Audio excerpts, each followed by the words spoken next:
First story. Picture this. You're an experienced kayaker. You run dozens of rivers.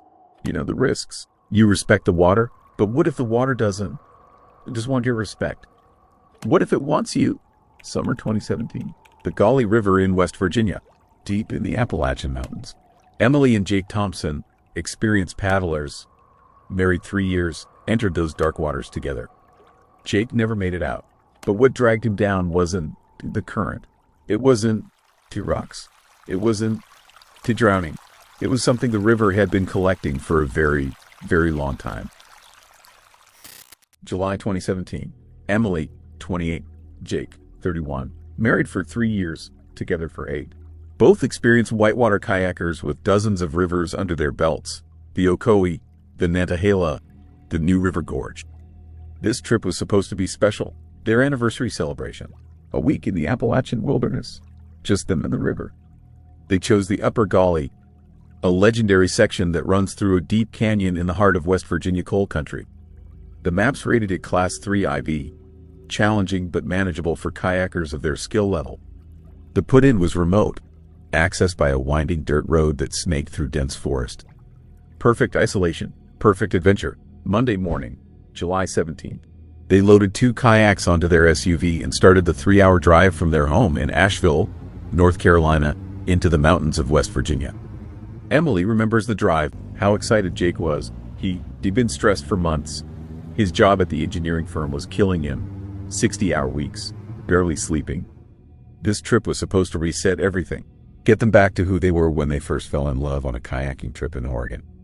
7 days of nothing but river, trees, and you, Jake had said when planning the trip. No phones, no emails, no deadlines, just us. Emily had kissed him. Sounds perfect. The last gas station before the put-in was a weathered building that looked like it had been there since the 1950s. Faded paint, rusted signs, a single pump that probably hadn't been updated in decades. But it was the only stop for 40 miles, so Emily pulled in. Inside, the air was cool and smelled like old wood and motor oil. Shelves stocked with dusty cans and basic supplies. Behind the counter stood an elderly man, probably in his 70s, with weathered skin and sharp eyes that seemed to look right through her. Emily grabbed water bottles and energy bars, brought them to the counter. The man rang them up slowly, then looked out the window at their kayaks strapped to the SUV. What, all heading to the Gauley? His voice was rough, like gravel. Yes, sir, Emily smiled. Upper section, through the canyon.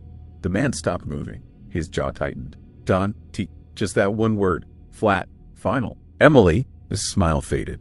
Excuse me, Don, to go on that river.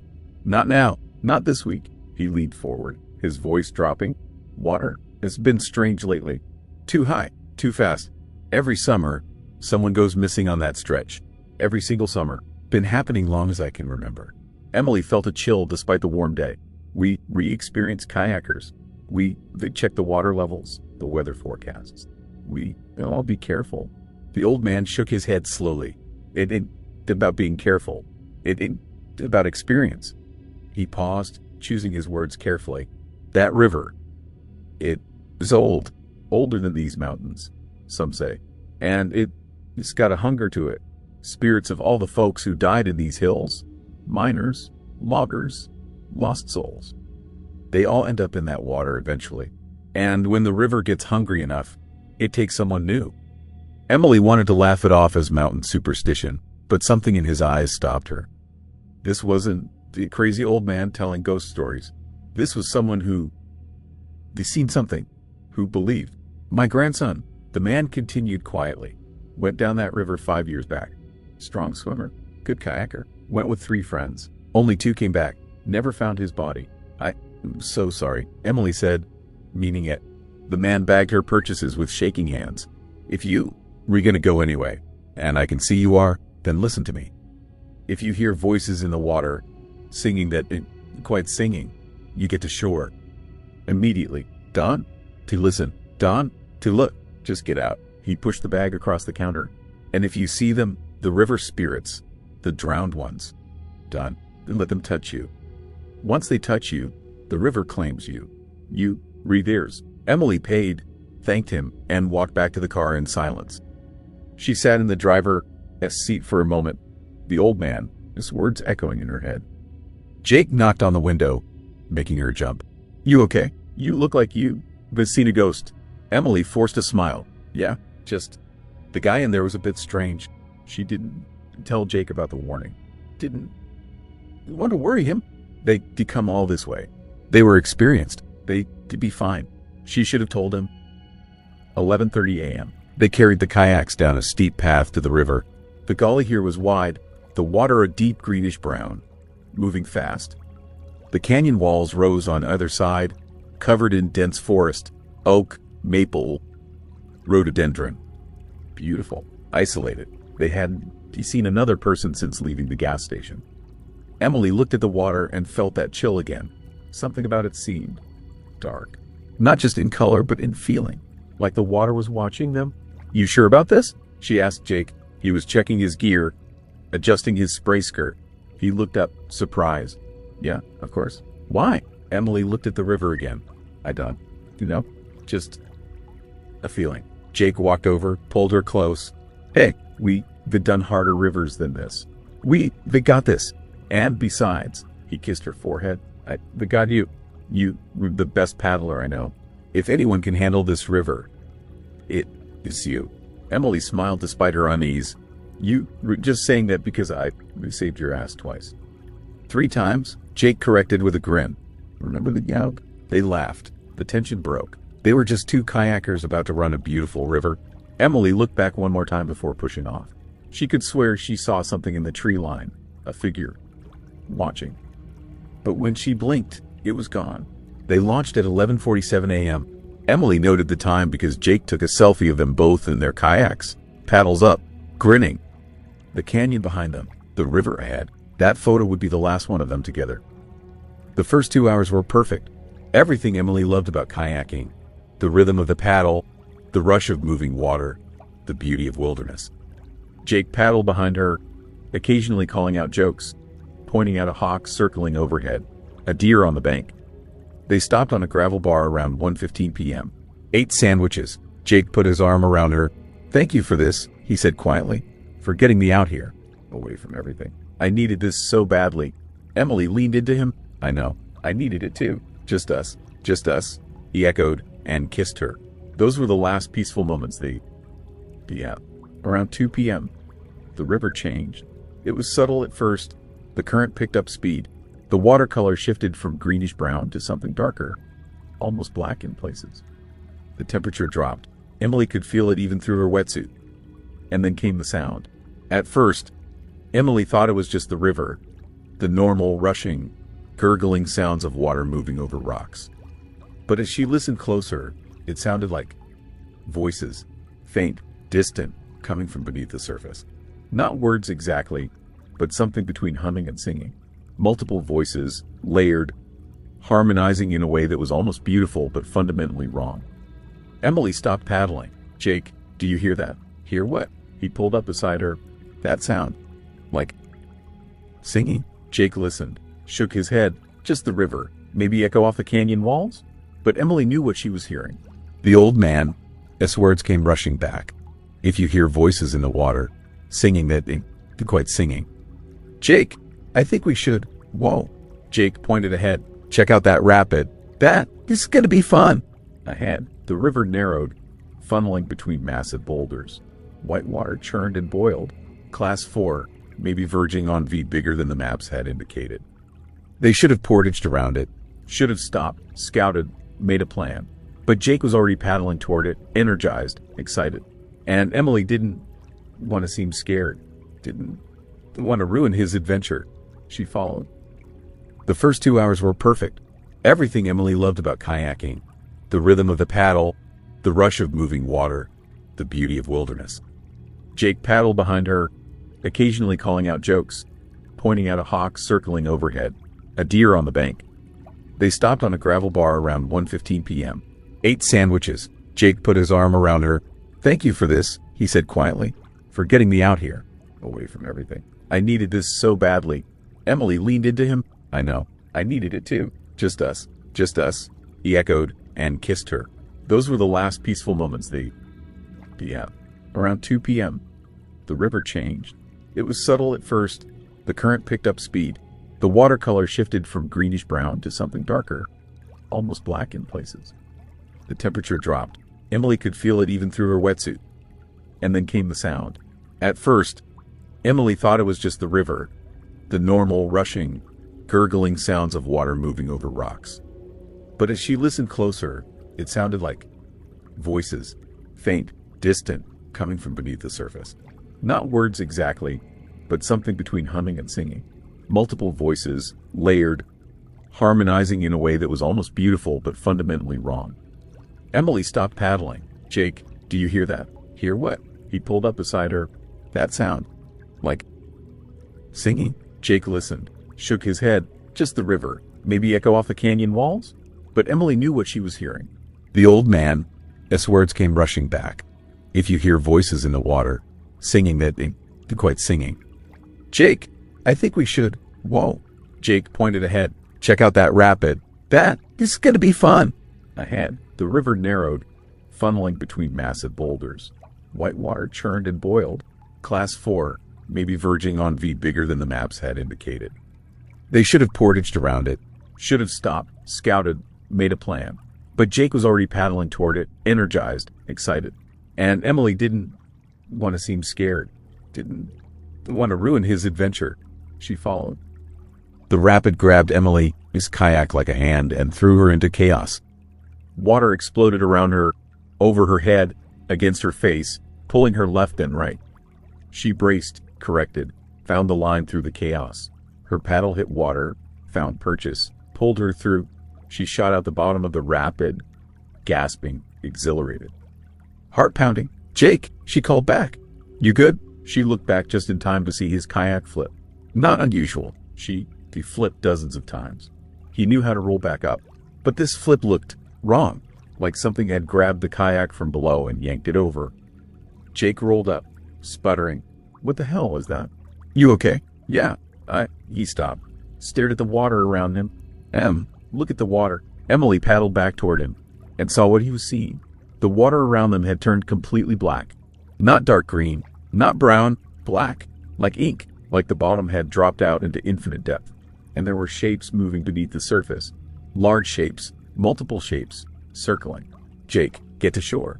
Now. They paddled hard for the bank. The shapes followed, staying just below the surface, pacing them. Emily could feel her heart hammering, every instinct screaming danger. They reached a small rocky outcrop and dragged the kayaks out. Both of them were breathing hard, not from exertion but from fear. Jake pointed at the water with a shaking hand. "What the hell was that?" Emily opened her mouth to answer, and the singing started. Louder now, clear, multiple voices rising from the river. Not words, but something older, stranger. A melody that pulled at something deep in Emily's chest. Beautiful and terrible at the same time. Jake stood up. His eyes went distant. "Jake?" He started walking toward the water. "Jake!" Emily grabbed his arm. He didn't respond. Just kept walking, like he was in a trance, pulled by invisible strings. Emily planted her feet and yanked him back hard. "Jake!" She slapped him across the face. He blinked, stared at her. What was I?" "You were walking into the water." Jake looked at the river, then back at her. His face had gone pale. We need to get off this river. Right now." "I know." The problem? They were in the bottom of a canyon. The walls rose 200 feet on either side, too steep to climb with kayaks. Going back upstream was impossible. The current was too strong. The only way was forward. According to their map, the next takeout point was 6 miles downstream. 6 miles through whatever that river had become. They had no choice. Emily checked her phone. No signal. Of course not. They were in a canyon in the middle of nowhere. They sat on the rocks for 20 minutes, trying to decide what to do. The singing had stopped, but the water remained black.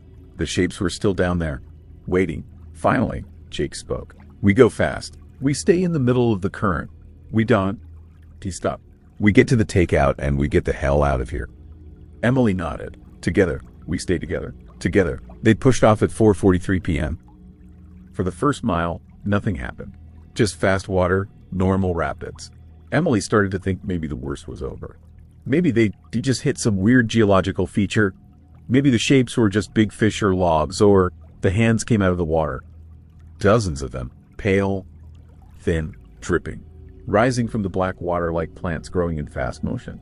Fingers grasping at air, reaching for the kayaks. "Em!" Jake screamed. "Go! Go!" Emily dug her paddle in, pulling hard.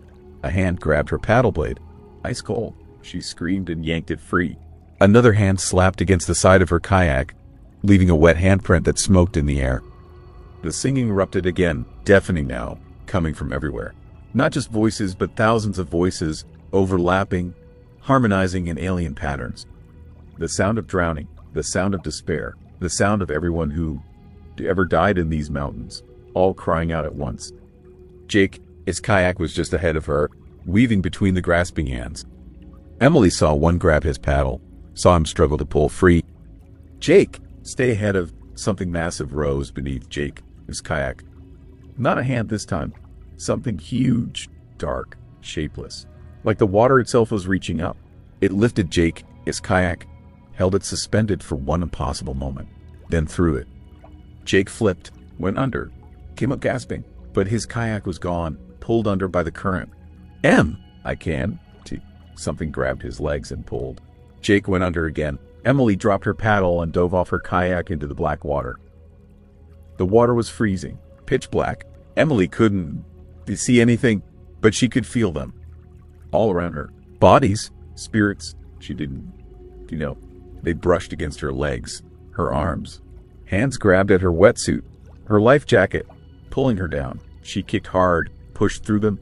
Her lungs burned. She needed air, but she needed to find Jake more. Her hand hit something solid. A body. "Jake!" She grabbed him, pulled, but he wasn't moving. Something had him. She could feel it, like the water itself had solidified around him, holding him, claiming him. Emily pulled harder, kicked at whatever had him. Her foot connected with something that felt like flesh but moved like water. It released for just a second. She hauled Jake up with every ounce of strength she had. They broke the surface together. Jake gasped, coughing up water. "Em, I got you. Just hold on." Emily, his kayak was 20 feet away, somehow still upright. She swam for it one-handed, dragging Jake with her other arm. He was barely conscious, barely kicking. The things in the water were swarming now. Emily could see them clearly. Not quite human, not quite anything. Pale figures with no faces, just dark holes where faces should be. Formed from the river itself. The drowned ones, the collected dead of 100 years. One rose right in front of her. It opened its mouth, a black void, and the singing poured out. So loud Emily, his ears rang. So terrible she felt her mind starting to fracture. The thing reached for Jake. "No!" Emily screamed. She grabbed her paddle, still floating nearby, and swung it with everything she had. The paddle passed through the figure like smoke, but the figure recoiled, pulled back. Afraid, hurt, Emily didn't care. She reached her kayak, got Jake to grab onto the back. Started paddling, one armed, the other holding Jake, pulling them both forward. The current was helping now, pushing them downstream fast. The pale figures followed, but couldn't quite catch up. Emily paddled until her arms went numb. Jake clung to the kayak, too weak to help, coughing up river water, shaking. "Stay with me," Emily kept saying. "Stay with me, baby. Just a little further." The takeout appeared ahead. A gravel beach, sunshine, normal watercolor, like crossing from nightmare into day. Emily paddled harder, almost there, almost safe. Jake, his grip loosened. "Jake, Jake, hold on!" His hand slipped off the kayak. Emily grabbed for him, but he was already sinking. His eyes were open, looking at her, but they were empty. Like whatever made him, Jake was already gone. "Jake!" Emily dove again. This time, they were ready for her. The pale figures swarmed. Dozens of them, hundreds. They filled the water like a cloud of smoke, all reaching, all singing that terrible song. Emily fought through them, kicked, screamed underwater, found Jake, but he wasn't fighting. He was just sinking, limp, gone. Emily grabbed him anyway, tried to pull him up, but the river spirits had him now. Really had him. They wrapped around him like fog, like water, like death itself.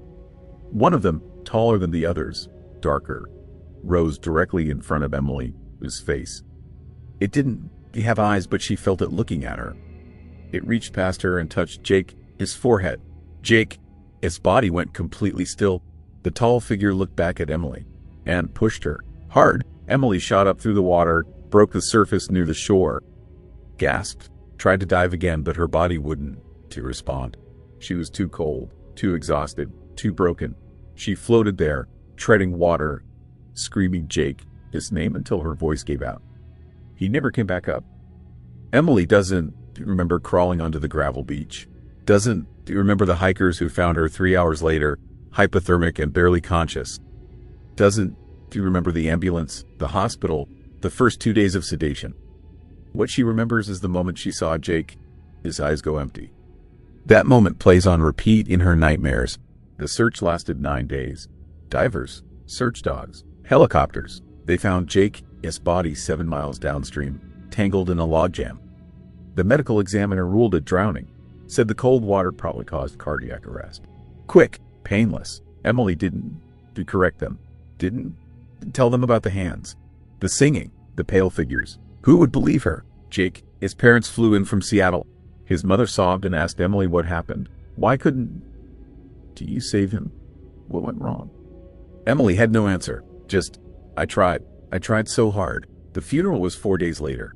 Emily stood by the casket and whispered, I'm sorry I couldn't hold on to you. Emily hasn't been near water since. Can shower without having panic attacks. Uses baby wipes and dry shampoo. Her therapist says it is PTSD. Survivor. Guilt. Complicated grief. Emily knows it is more than that. She is haunted, not by Jake, his ghost, but by the memory of those things in the water. The drowned ones. The river spirits. She quit kayaking, sold all their gear, moved away from Asheville. Too many rivers there. Lives in a dry Arizona town now where water is scarce and precious and definitely not deep enough for anything to hide in. But even in the desert, she hears the singing sometimes. In her dreams. In the wind. In the distant sound of traffic that sounds too much like running water. 6 months after Jake's death, Emily was going through his phone. Their shared photo account, looking at pictures from happier times. She found the selfie from that day. Both of them smiling in their kayaks at the put-in, the canyon behind them. Emily zoomed in on the water in the background. Her blood went cold. There, in the river behind them, barely visible, a figure, pale, humanoid, standing in the deep water. Looking at Jake, Emily zoomed in more. The figure was reaching toward Jake, his kayak. Had been reaching even before they launched. She scrolled through more photos from that day. Every single photo with water in frame had them. The pale figures, in the background, in the shadows, in the depths, always watching Jake. The river had chosen him before they ever put in. Before they even arrived. Maybe the moment they decided to come. Some things, Emily realized. You can escape. Can paddle. Can to fight. The river takes what the river wants. It took Emily a year to work up the courage to return to West Virginia. To that gas station. She needed to know. The drive was agonizing. Every mile closer to those mountains, Emily's anxiety spiked. But she had to know. Had to thank the old man for trying to warn them. Had to apologize for not listening. The station looked exactly the same. Faded. Old. Forgotten. Emily pulled in, her hands shaking on the steering wheel. The door was locked. A closed sign hung in the window, but it looked old. Very old. Emily peered through the dusty window. Empty. Shelves bare. Thick dust on everything. Help you, miss? Emily spun. An elderly woman stood by a pickup truck, watching her with curious eyes. I was looking for the owner, the man who runs this station. The woman, his face softened with sadness.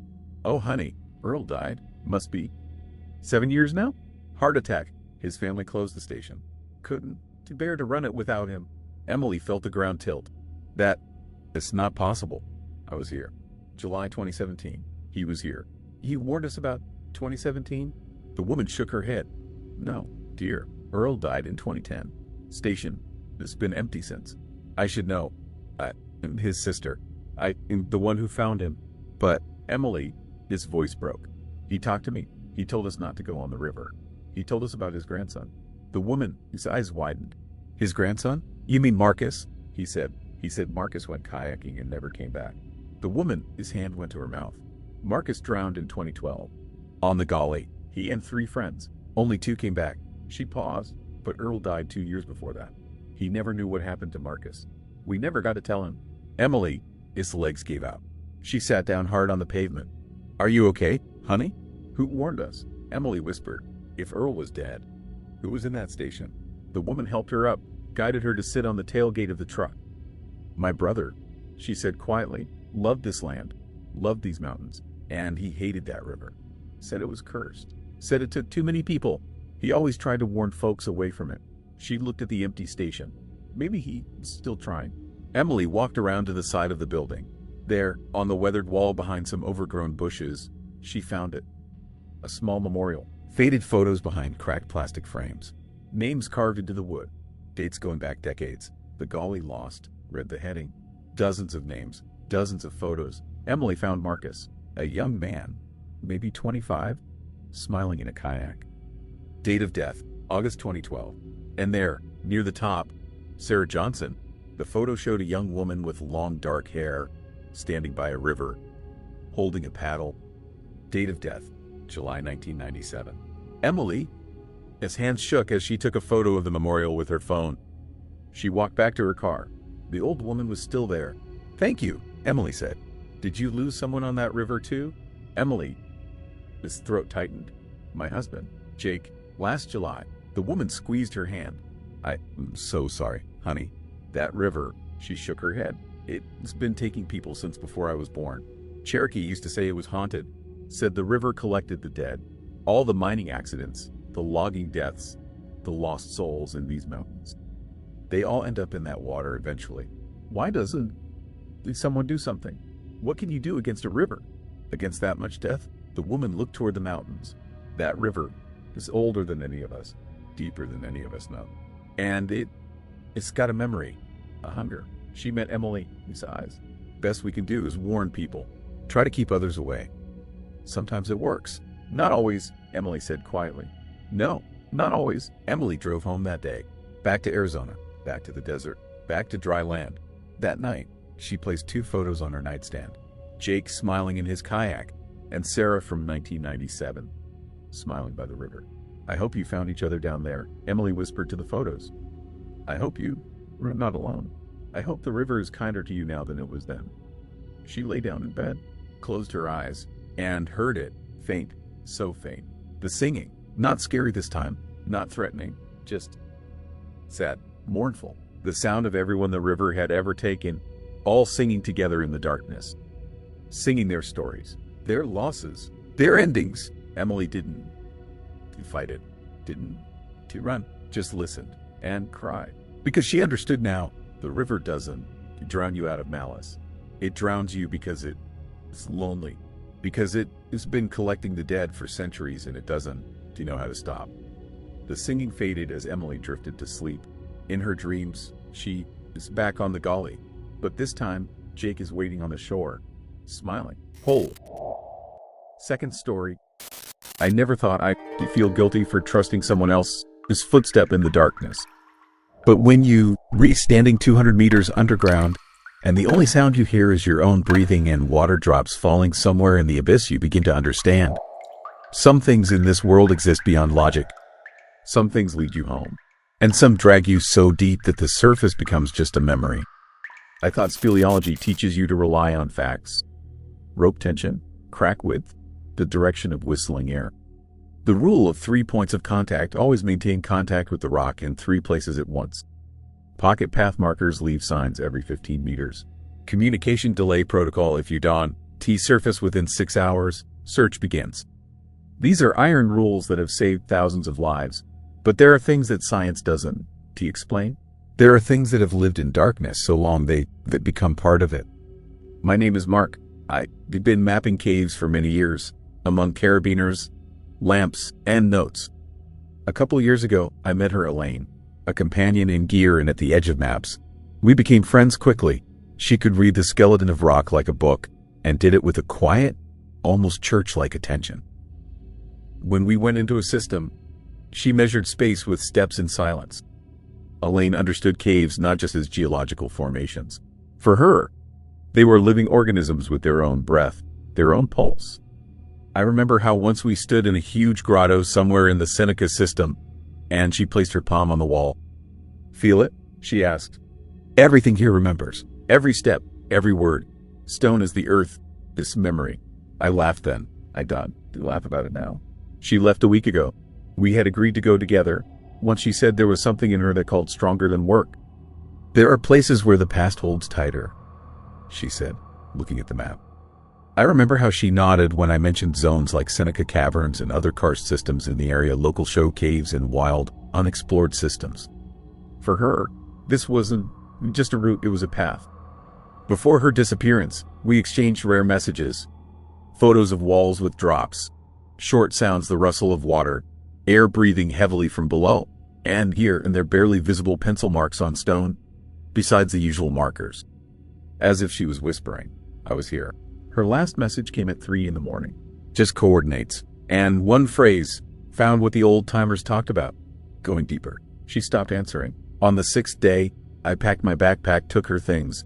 Her journal, some food, flashlights, spare batteries, and carabiners. I knew the system where she was headed. An old karst network in the Appalachians, known among local cavers as the Whisper. The name spoke for itself. You could always hear sounds there. Air movement through narrow cracks created acoustic effects that beginners mistook for voices. But Elaine wasn't a beginner. She knew the difference between echo and something more. At the entrance crevice, a half-hidden crawl, I saw old, slightly scratched cables and knots. They didn't look touristic, more like work gear. Someone had descended here not for fun.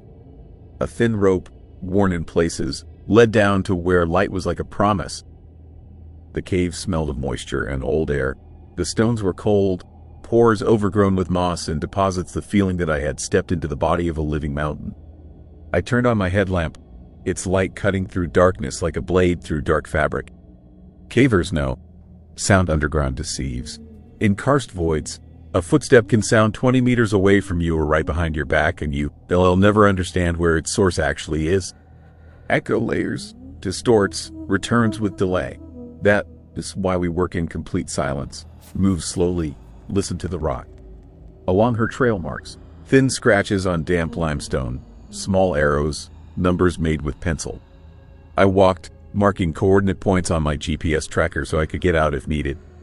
The rule is simple. Never go into a system without an evacuation plan. Never. After 3 hours of descent, I began losing my bearings. A grotto gave way to a narrow passage, the narrow to a drop, the drop to a shaft. Humid air whistled in the crevices, as if warning, this is no place for light. I felt the first signs of hypoxia, fatigue, slight dizziness, slowing of thought. At depth, oxygen content drops. Carbon dioxide accumulates in pockets. You breathe, but the air becomes heavy, thick. I needed to make stops, control my pulse, drink water. I followed protocol, but with each meter down, I understood Elaine was descending faster. She wasn't making stops. She seemed to be in a hurry. I heard a faint sound, dripping, rhythmic, slow, but with it came a rustling sound as if someone was running their hand along the stone. I called her silence, called again, only echo repeated. Then I started thinking, maybe no one was ever here. No, that is not true.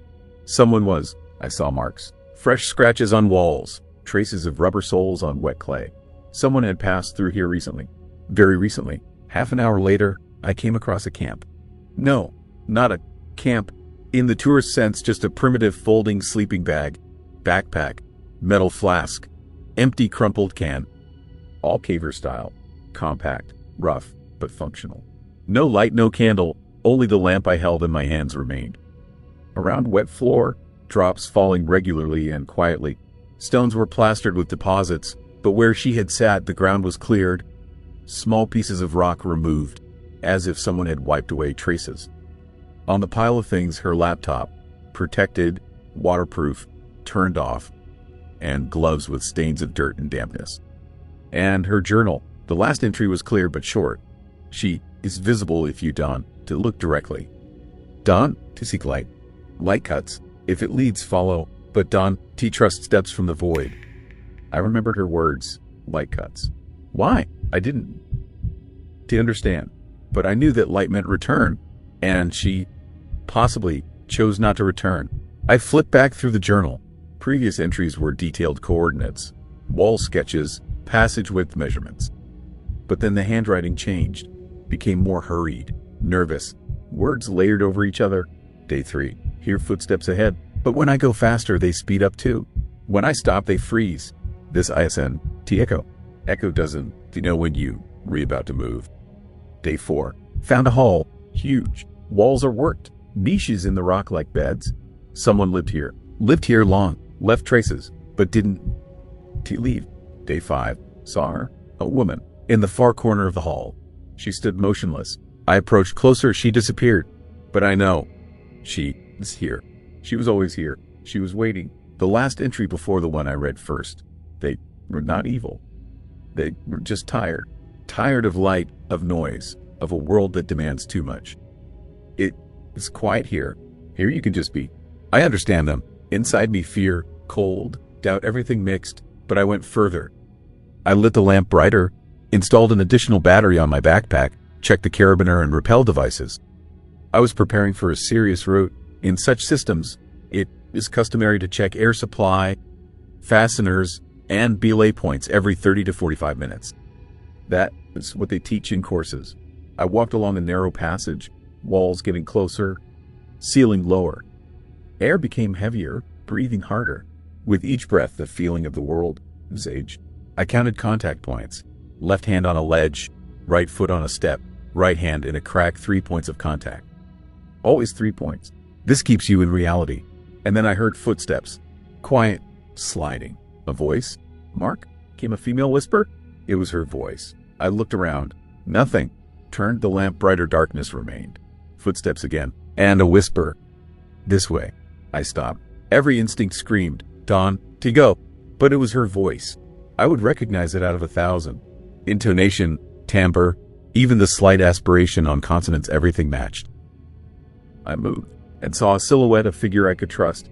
Elaine walked like water, soundless. Her movements smooth, confident. I approached, said, Elaine, are you alive? But the flashlight beam reflected off her face so that her eyes became dull, empty, like enamel. She said nothing, just extended her hand. I took her palm. The skin was cool, cold, too cold. I thought I felt a slight tremor, as if she wasn't touching me, but simply existing nearby. She turned and walked further. I followed. Her steps quiet, almost weightless. A light whistle of air accompanied our descent into the depths. I walked in her tracks, by the marks she left. 3 scratches, an arrow to the left wall, the number 7. With each step, I increasingly felt that we weren't just going deeper into the mountain, but deeper into memory. Stones around thickened, air became dense like fabric. The flashlight beam began to tremble, and it seemed the walls themselves were breathing. I tried to leave a marker, took reflective tape from my pocket, stuck it on the wall. Turned around, the tape was gone, as if the rock didn't need my marks. As if it knew I wouldn't return this way. We emerged into a hall, a huge chamber where the walls were level. Not perfectly, but enough to notice. Someone had trimmed protrusions, made steps, laid tiles not like a tourist, but like a resident. Along the edges, rows of niches carved for seats and beds. In some, remains of dry grass. In others, fingerprint casts, impressions that couldn't have appeared by chance. I knew about such places from archival records. In the 19th century, during the Industrial Revolution, some communities went underground, escaping noise, disease, overpopulation. They created autonomous settlements in caves, installed ventilation shafts, built water collectors. Some lived there for years, some for decades, and then disappeared, simply disappeared, without a trace. In the center of the hall, faint light, not flashlights, not candles, strange, soft light, like mountain tears. Bioluminescence? Phosphorescent minerals? I couldn't understand the source. It didn't cast sharp shadows. Everything was muted, quiet. I saw figures. They moved slowly, soundlessly, their faces pale, eyes dark. They didn't look creepy. They looked calm, like those who had long grown accustomed to silence, to mountain depths, to eternity. One of them approached. He call, just laid his hand on my shoulder, laid it as if stroking water. I felt the earthly world became alien. My body became light, inappropriate. I choked on the feeling of alienness. Wanted to call Elaine, but she was nearby, smoothly looking at me with those empty eyes. In her hand, a notebook. She opened it, and there were words. Not her handwriting. Not mine. You retired, but you were not alone. I wanted to step back, wanted to turn and run, but my legs wouldn't obey, as if roots had dug into the stone. One of the people said quietly, "You can leave, but not today," his voice a whisper of long-stilled wind. She looked at me without joy, without pain, and smiled. A thin, almost imperceptible smile, the kind I heard in her journal before disappearing, tired, calm. I understood. She wasn't the one I was calling. This was her shadow, her echo, perhaps her spirit, perhaps just an image summoned to lead. I felt my consciousness waver. I tried to remember the sun, home, roads, the smell of coffee in the morning, my mother's face, friends, laughter, everything that connected me to the surface. And then she, Elaine, shadow, took my hand. I felt emptiness beneath my feet.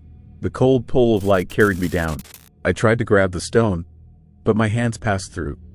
I grabbed her hand, but her hand was only memory, a dense cold covering that fell away like a scrap of old fabric. I listened and heard a voice. It was her voice, but not in the familiar tone. It was a voice recorded by echo and returned from distance, a voice intertwined with those who had lived there for centuries. "Mark," she whispered, and in her voice there was neither remorse nor fear, only peace. "I am with you. You were not alone." I don't remember how I found myself again in the previous corridor. I only remember that when I came to, I was alone. Elaine, these marks were everywhere, her things, but she herself had disappeared, as if dissolved into the wall. When I came to, I was alone, returned to that narrow corridor where it all began. Sleeping bag and backpack untouched. Stone around clean, as if nothing had happened. But I knew it had. But there, in the depths, traces of her hands remained. Carved nests and wall shelves that she loved to clean in her notes. On the table, her mug, dull from tea stains. Her journal closed, on the last page, a new entry. I didn't write it. The handwriting was similar to mine, but not quite. The words were simple, done, to trust steps that seemed familiar. I vowed, I'll find her. I returned to the surface, informed the authorities, attracted volunteers, but learned quickly, large operations in such systems require resources and approvals. Federal teams checked only to a known level. History repeated itself, like in old documents. Cave communities are rare, and interfering is a complex legal and ethical knot.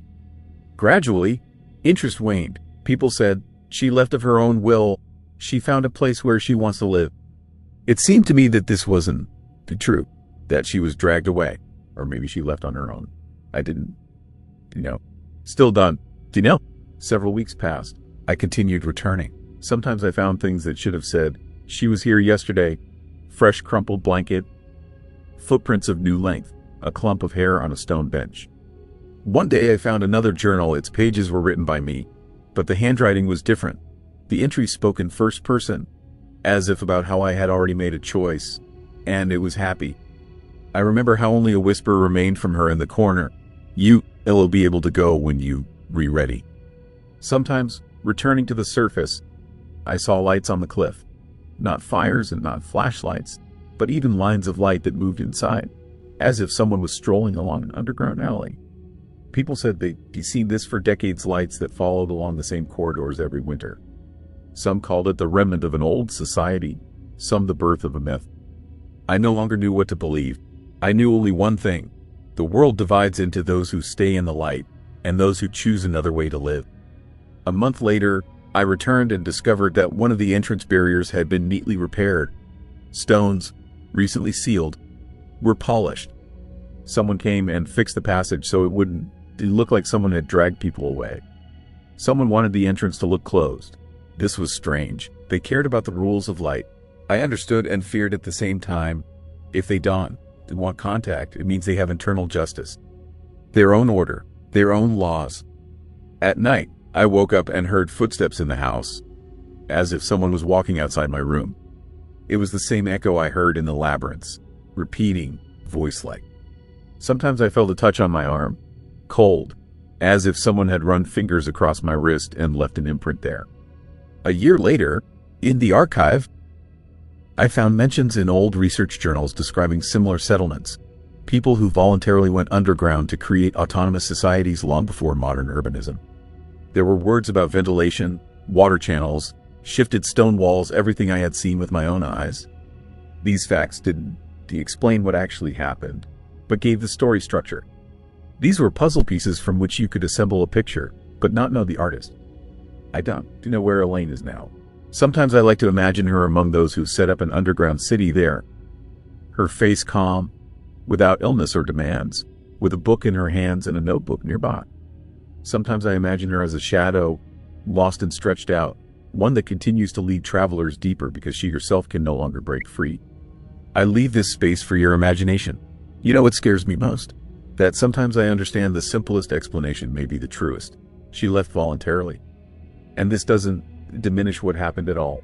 It makes the story more complex. Can you condemn a person for choosing to find a different order? Can you take away their desire for silence? And if it was a deal, what did they give in return? I returned there repeatedly, recorded my steps, fixed coordinates. Sometimes it seemed to me I heard her voice behind me in the darkest section of the corridor. I would turn, and there was only the breath of stone. But I heard, "Don't be afraid." And I still believe those words are both command and forgiveness. All I can tell you for certain, in the Appalachians there are places where humanity and mountain touch so that boundaries are erased. There, people know how to live differently. They done to demonstrate themselves and done to seek glory. They learn to keep silence, and it seems this is better for them.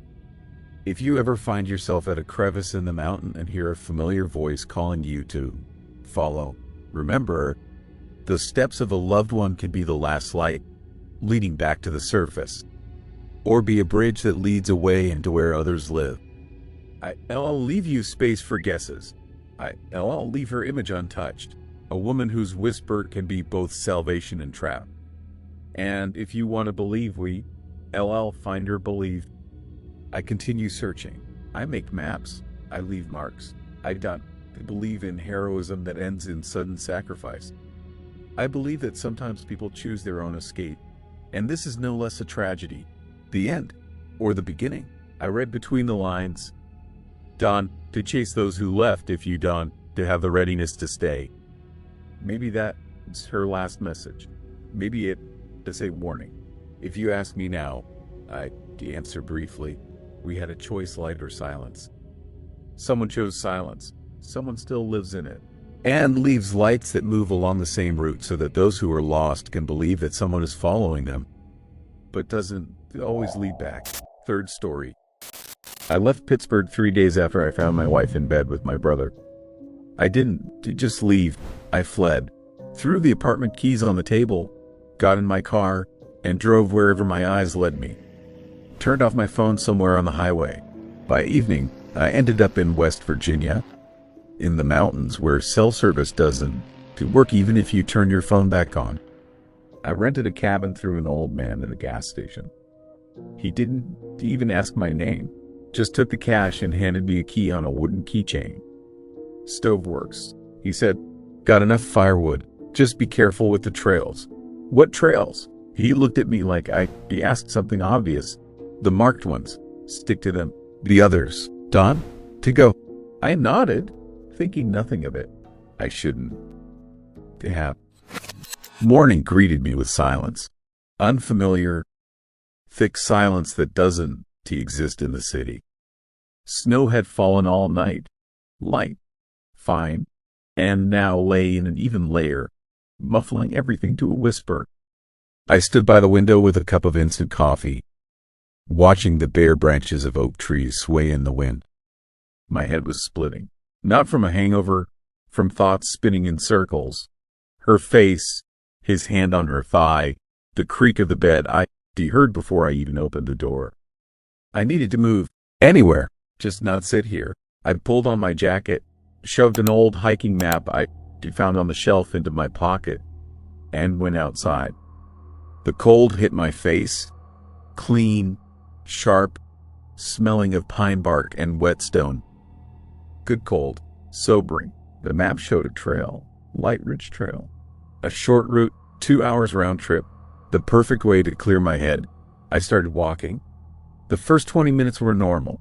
The trail wound between trees, snow crunching under my boots. A pleasant, soft sound that made me forget everything. The air smelled like winter forest. The slightly bitter scent of bark, cold moisture, somewhere in the distance, smoke from someone's stove. I walked, and for the first time in days, I felt like I could breathe normally. Then I saw the marker, a bright orange rectangle on a tree trunk, freshly painted. The paint still glistened. I stopped, touched it with my finger. Dry, but clearly recent. This marker wasn't T on the map. Strange. I kept going. 50 meters later, a second marker. Then a third. All new, all bright. The trail became clearer, as if it had been walked very recently. But there were no tracks. Only mine. I stopped and turned around. My tracks stretched back in a neat chain. Beyond them, nothing. Not a single print. The trail looked like it was used regularly, but no one left tracks. My chest tightened. I pulled out the map. Tried to orient myself, but the forest in the Appalachians is cruel. Trees all the same. Slopes all the same. Even the light falls in a way that makes you feel like you've already passed this spot. Twice, I decided to turn back.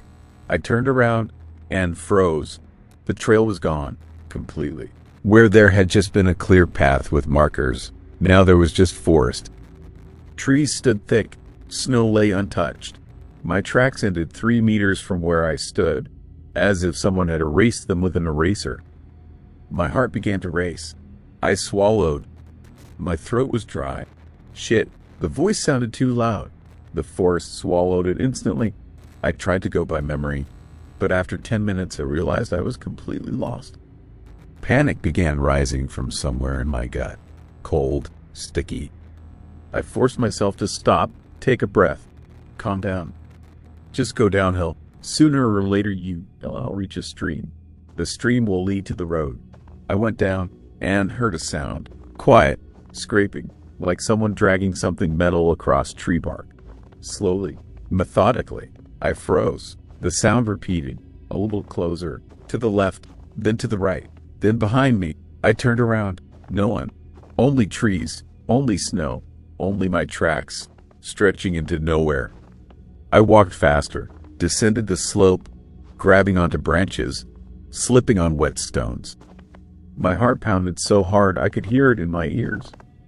My hands trembled, not from cold, from something else. From the feeling that someone was walking behind me. Not running, walking, calmly, confidently. The scraping repeated every few seconds. I emerged onto a small clearing and saw a house. It stood at the edge of the forest, listing to one side, with a collapsed roof. Windows boarded up, door wrapped in a rusty chain. Around it, not a single track. Snow lay smooth, as if no one had approached this place in years. I walked closer. It smelled strange. Not rot, not mold. Worse, it smelled like nothing. Complete absence of smell. As if the air here was dead. Next to the house stood a wooden post. On it hung a faded sign. Trail closed since 1984. I stared at it. Closed since 84. The trail I'd been walking. The trail with fresh markers. The trail someone was maintaining. It shouldn't exist. Behind me, something crunched. I spun around. Nothing, but the snow under a tree at the edge of the clearing was pressed down, as if someone had been standing there a second ago, and left, or hadn't left. The chain on the door pulled taut. I froze. It pulled taut again, slowly. The sound of metal on metal, drawn out, creaking. Someone inside was pushing on the door, not trying to break it down, just pushing, methodically, patiently. The boards on one of the windows began to bend. First one, then another. The wood cracked, dry, unpleasant, and between the boards appeared a face. Not completely, just part of it, an eye and a piece of cheek. The skin was white, not pale, white, like paper, as if the person hadn't seen sunlight in decades. The eye looked not at me, past me, to where there was nothing. The pupil wide, motionless. I couldn't move. The lips behind the boards move. From inside the house came a whisper. Hoarse. Slow. Come back. The trail is here. The trail is for you. Something inside me broke. I bolted. I flew down the hill, not choosing my path. Grabbed at branches. Slipped. Fell on rocks. Tore my palms bloody. Didn't he feel it? My lungs burned. Legs gave way. But I ran. The snow got deeper. Each step was a struggle. I sank to my knees, pulled myself out, ran again. And I heard it following me. Not running, walking, heavy, measured steps, as if whoever was walking knew I wouldn't to escape, that the forest wouldn't to let me out. Scraping, closer, louder. I glanced back for a second and saw it. Between the trees flashed a figure, tall, too tall. It moved strangely, as if its joints bent in the wrong places. In its hand something long, metallic. It dragged this object across a tree trunk, and again came that same sound. Scraping. I screamed and ran even faster. Time stopped existing. I didn't know how long I'd been running. A minute, an hour, eternity.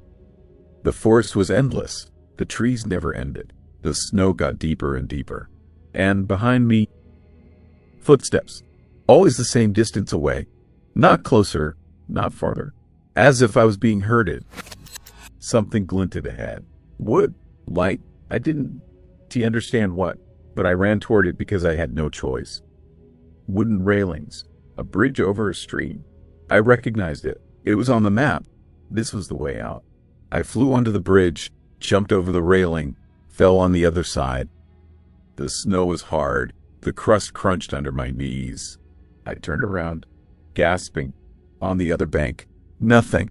The forest empty, quiet, snow untouched. No tracks, no figure, no sound, as if no one had been there at all.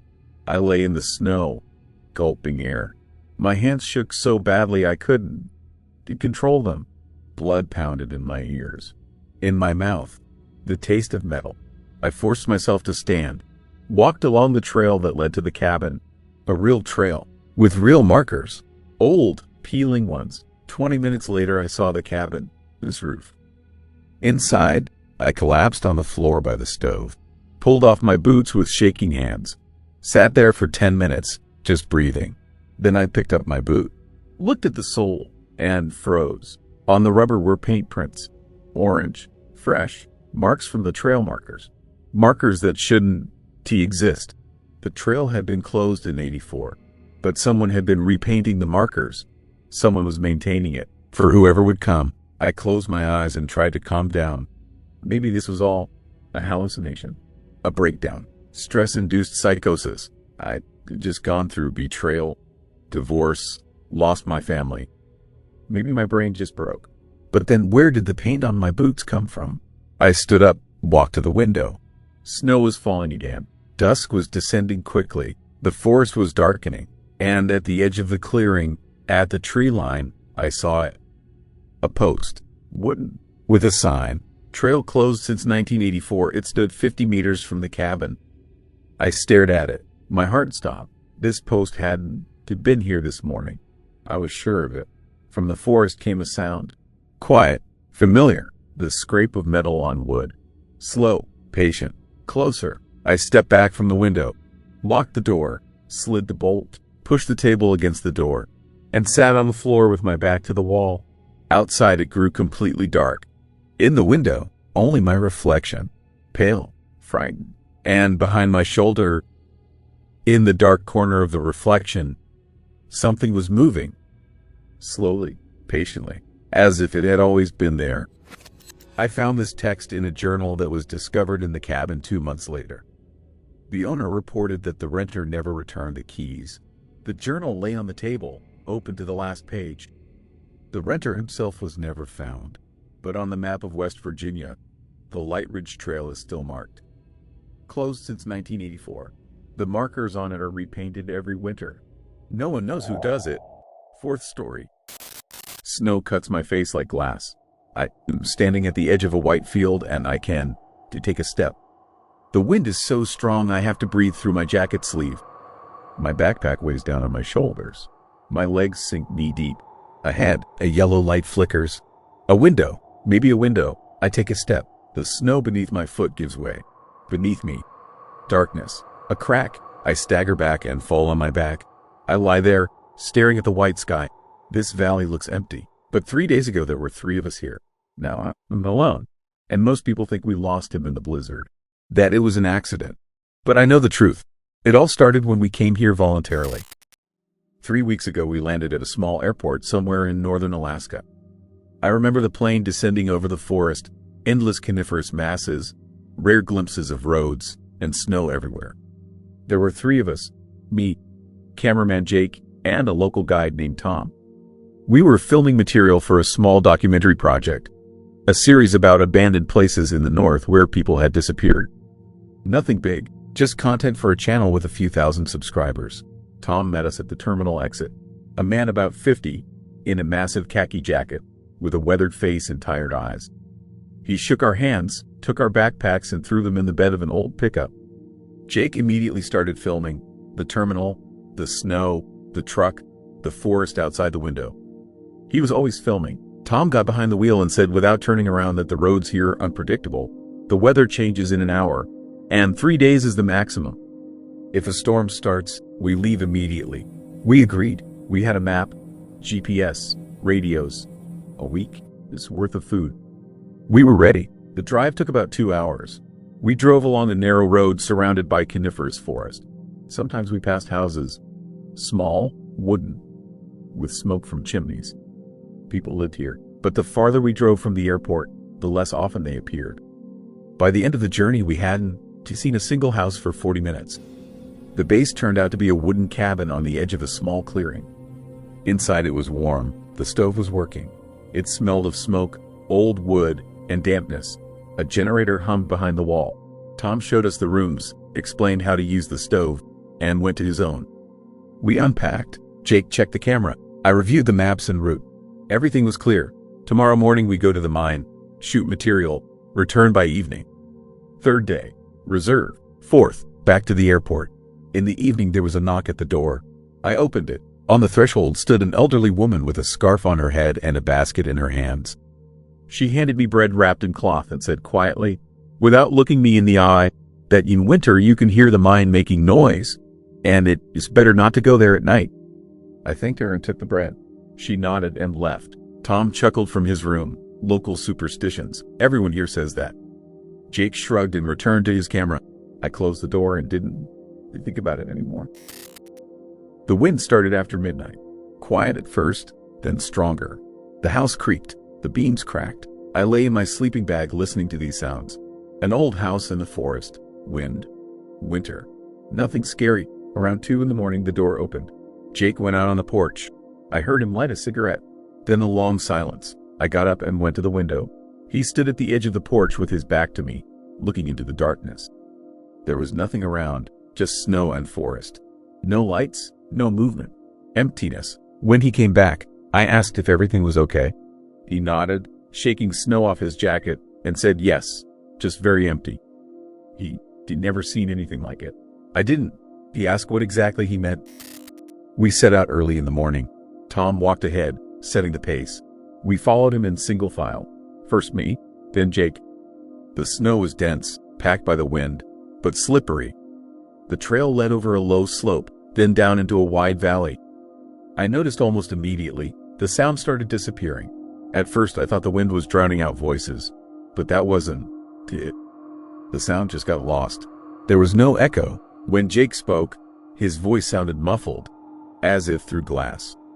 The snow absorbed everything. We walked for about an hour. The valley grew wider. Nothing around but snow and sparse trees. No tracks, no animals, not even birds could be heard. The mine was located at the edge of the valley, at the foot of a small hill. We saw it from afar, rusty metal beams half buried in snow, old rails sticking out from under the snow cover. The entrance was closed with a grating, but it had long since rusted and partially collapsed. Inside it was dark. It smelled of dampness and metal. Tom stopped at the entrance and lit a cigarette. Jake started filming beams, rails, the entrance, the valley behind us. I walked around, took notes, photographed details. An abandoned place. Nothing special. We spent about 2 hours there. Tom told us a bit about the mine, its history.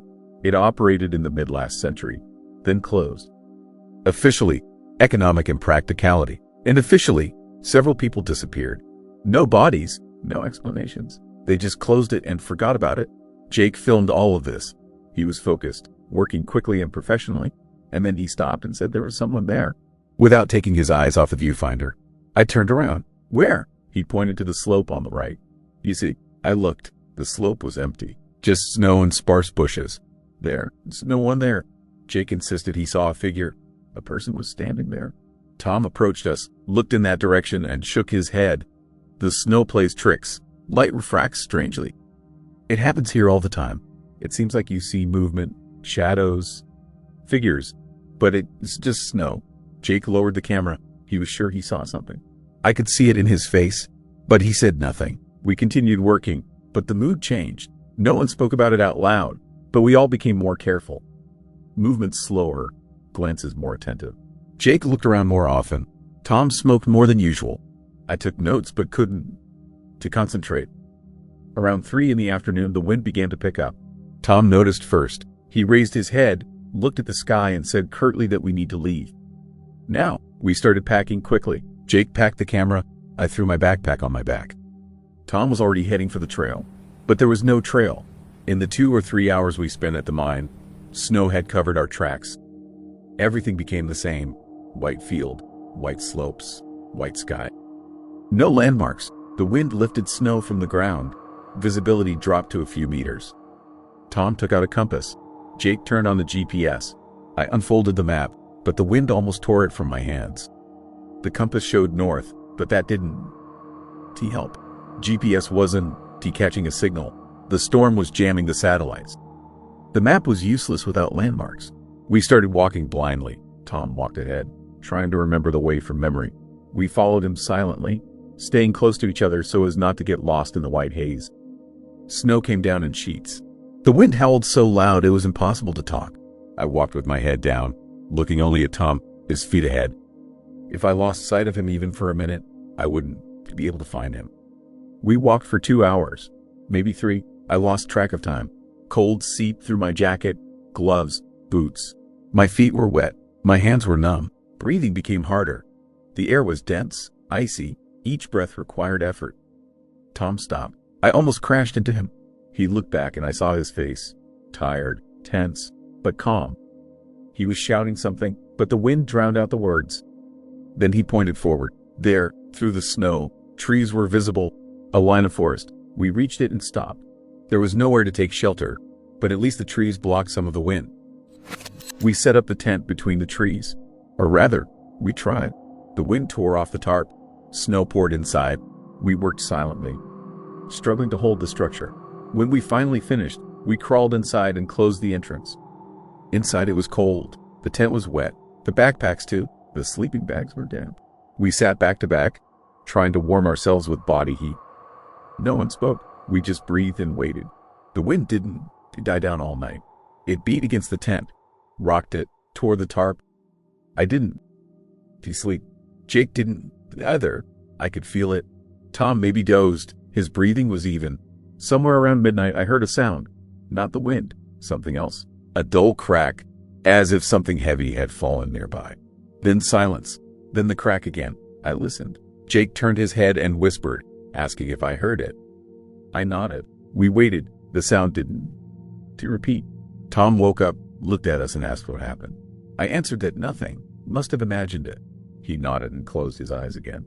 But I knew it wasn't nothing. And Jake knew. In the morning there was silence. Absolute, dead silence. The wind had died. The snow had stopped. I opened the tent entrance and looked out. Everything was covered with an even layer of snow. Our tracks were almost gone, as if we hadn't spent the night here. The trees stood motionless. The sky was white, without a single gap. Tom climbed out of the tent, looked around and said he'd go scout. 15 minutes. He took his backpack and walked forward, toward where, according to him, the trail should be. Jake and I stayed by the tent. We lit a small fire, tried to warm up. Jake was silent. So was I. 15 minutes passed. Then 20. Half an hour. An hour. Tom wasn't back.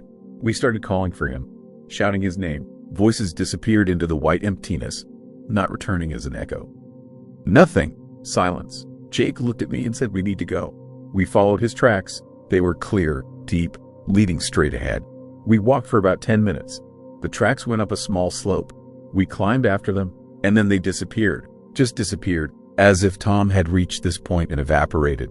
Around. Smooth snow. No prints. Nothing. Jake stopped. He slowly turned around his axis, looking at the snow, at the slope, at the trees below. Then he said quietly that this is impossible.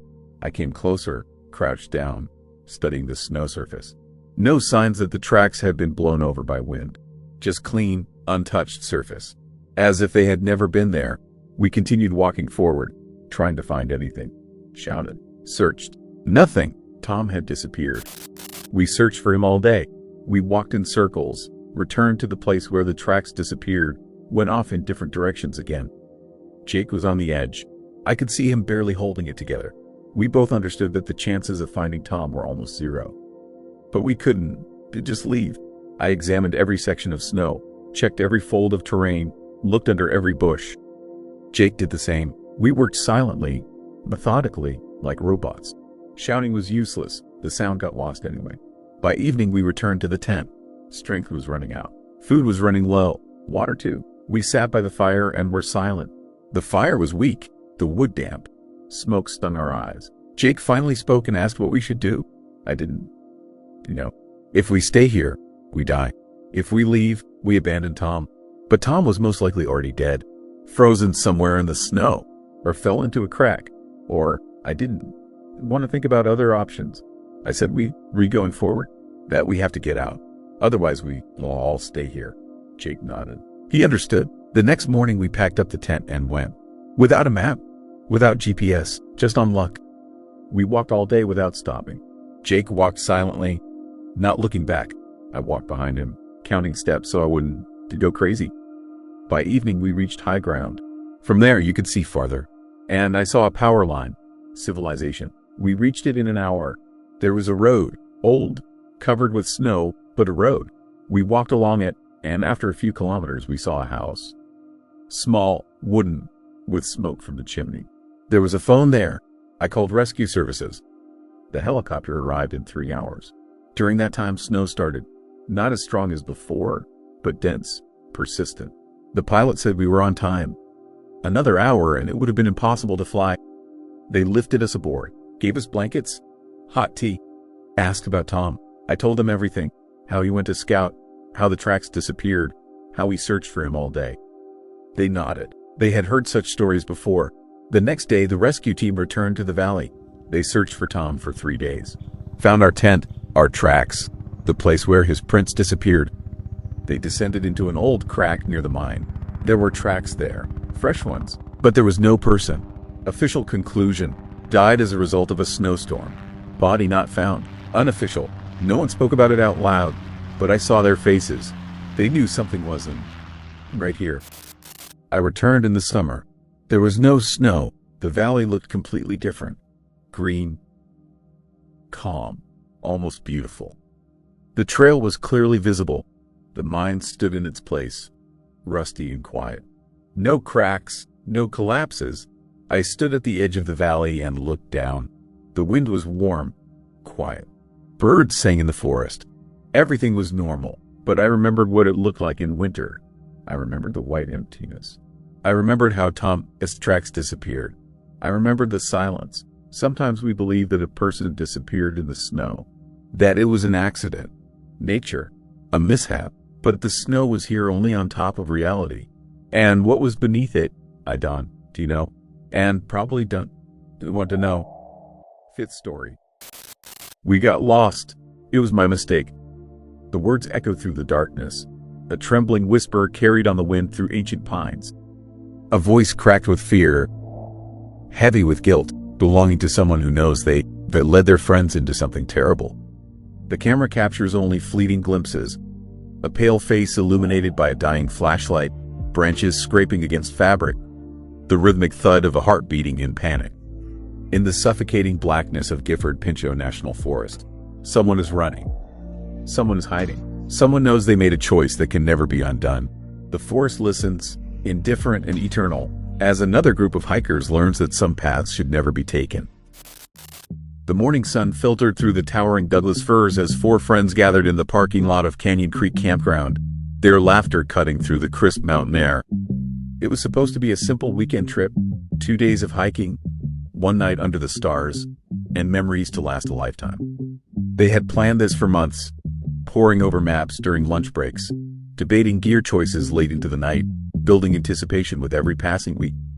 Alex stood by the truck, methodically checking his backpack for the third time. At 32, he was the natural leader of the group, the one everyone turned to when decisions needed making. His movements were confident, practiced. He'd done this dozens of times before. The compass hung from his neck like a talisman, and his worn hiking boots spoke of countless trails conquered. He adjusted the straps on his pack and called out to the others with easy authority. "Everyone ready? We got about 6 miles to the first checkpoint. Then I'll set up camp near Cascade Falls." Eric hunched over the map spread across the hood of the car, his finger tracing their planned route for what must have been the 10th time that morning. 30 years old and perpetually anxious, Eric was the group's cautious voice, the one who always checked the weather forecast twice and packed extra supplies. His brow furrowed as he studied the contour lines, mentally calculating elevation gains and potential hazards. The map crinkled under his nervous fingers. "Are we sure about this trail?" Eric's voice carried a note of worry. "There's a storm system moving in tomorrow afternoon. We should keep that in mind." Maria laughed, slinging her bright red backpack over her shoulders with practiced ease. 28, irrepressibly optimistic, she was the glue that held the group together, always ready with a joke to diffuse tension or an encouraging word when spirits flagged. Her dark hair was pulled back in a practical ponytail, and her eyes sparkled with excitement. She'd been dreaming of this trip for weeks, escaping the suffocating routine of office life for the freedom of the wilderness. "Eric, you worry too much," she said, grinning. It's going to be perfect. Blue skies, fresh air, and no cell phones for 2 whole days.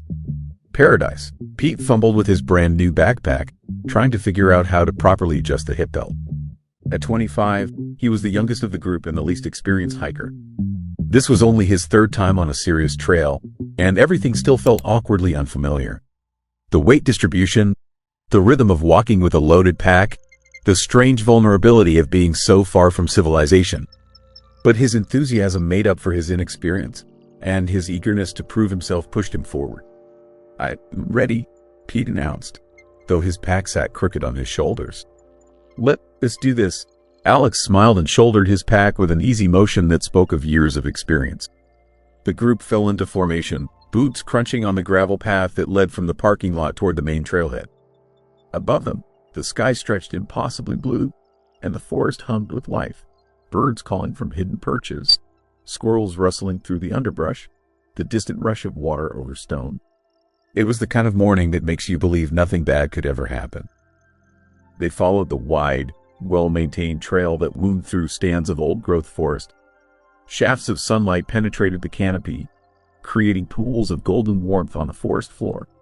The air smelled of pine needles and rich earth, that clean scent that exists nowhere but deep in the woods.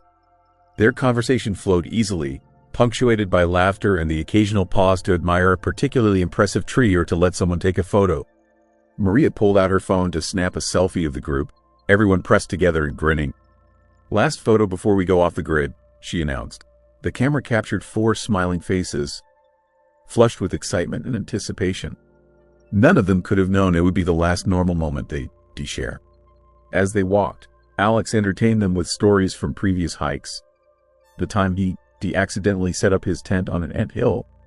The morning he woken to find a raccoon had stolen his breakfast. The sunset he witnessed from the summit of Mount Adams that had moved him to tears. His confidence was infectious, and even Eric seemed to relax, his shoulders loosening as the rhythm of walking took over. "This trail is well marked," Alex assured them, gesturing to the bright orange blazes painted on trees at regular intervals. "I'll reach the junction in about 2 hours. Then it's another mile to the falls."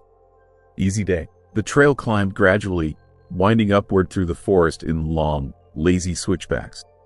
Their breathing deepened with the exertion, but no one struggled. They were all reasonably fit. and the pace was comfortable. Pete occasionally fell behind, distracted by interesting mushrooms or unusual rock formations, but he always caught up quickly, jogging to close the gap. They stopped for water at a small clearing where a fallen log provided natural seating. The forest opened up here, offering a glimpse of the valley below and the distant peaks beyond. Eric pulled out his map again, confirming their position with almost obsessive care. Maria stretched her legs and tilted her face toward the sun, savoring the warmth. Alex checked his watch and calculated their pace. Pete took pictures of everything, his camera clicking constantly. "We're making good time," Alex announced. "At this rate, I'll have the camp set up by early afternoon." Plenty of time to explore before dark. They shouldered their packs again and continued onward. The trail narrowed slightly as it entered a denser section of forest. Here the trees grew closer together, their branches interweaving overhead to create a green tunnel. The temperature dropped a few degrees in the shade, and the sounds of the forest seemed to grow quieter, more intimate. It was Maria who first noticed the side trail. A small wooden sign, weathered and partially obscured by moss, pointed to the left. "Deep Trails, Cascade Falls Shortcut 2.5 miles. The main trail continued straight ahead, but this alternative route promised to cut their hiking time significantly. "Look at this," Maria called out, stopping beside the sign. "We could save almost an hour if we take this shortcut." The group gathered around the junction, examining the alternative path. It was narrower than the main trail, less obviously maintained, with vegetation encroaching on the edges. But it was still clearly a real trail, not some random game path. The sign was official, even if it was old and weather-beaten. Alex studied the shortcut with interest, his mind already calculating the advantages. An extra hour at camp meant more time to relax, maybe even a swim in the falls if the water wasn't too cold. He pulled out his own map and traced the route with his finger. The shortcut did indeed connect to their destination, forming a triangle with the main trail they'd been following. "It is a legitimate trail," Alex said thoughtfully. "Just less travel. Probably why it's not as well maintained." Eric, his face had already clouded with worry. He leaned in to examine the sign more closely, noting how the wood had weathered, how the paint had faded. His instincts screamed caution, that little voice in the back of his mind that always warned him away from risks. Eric said slowly. "If it is less maintained, it might be harder to follow. We should stick to the main trail.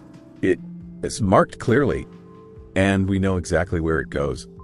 But Maria was already peering down the shortcut trail, her sense of adventure sparked.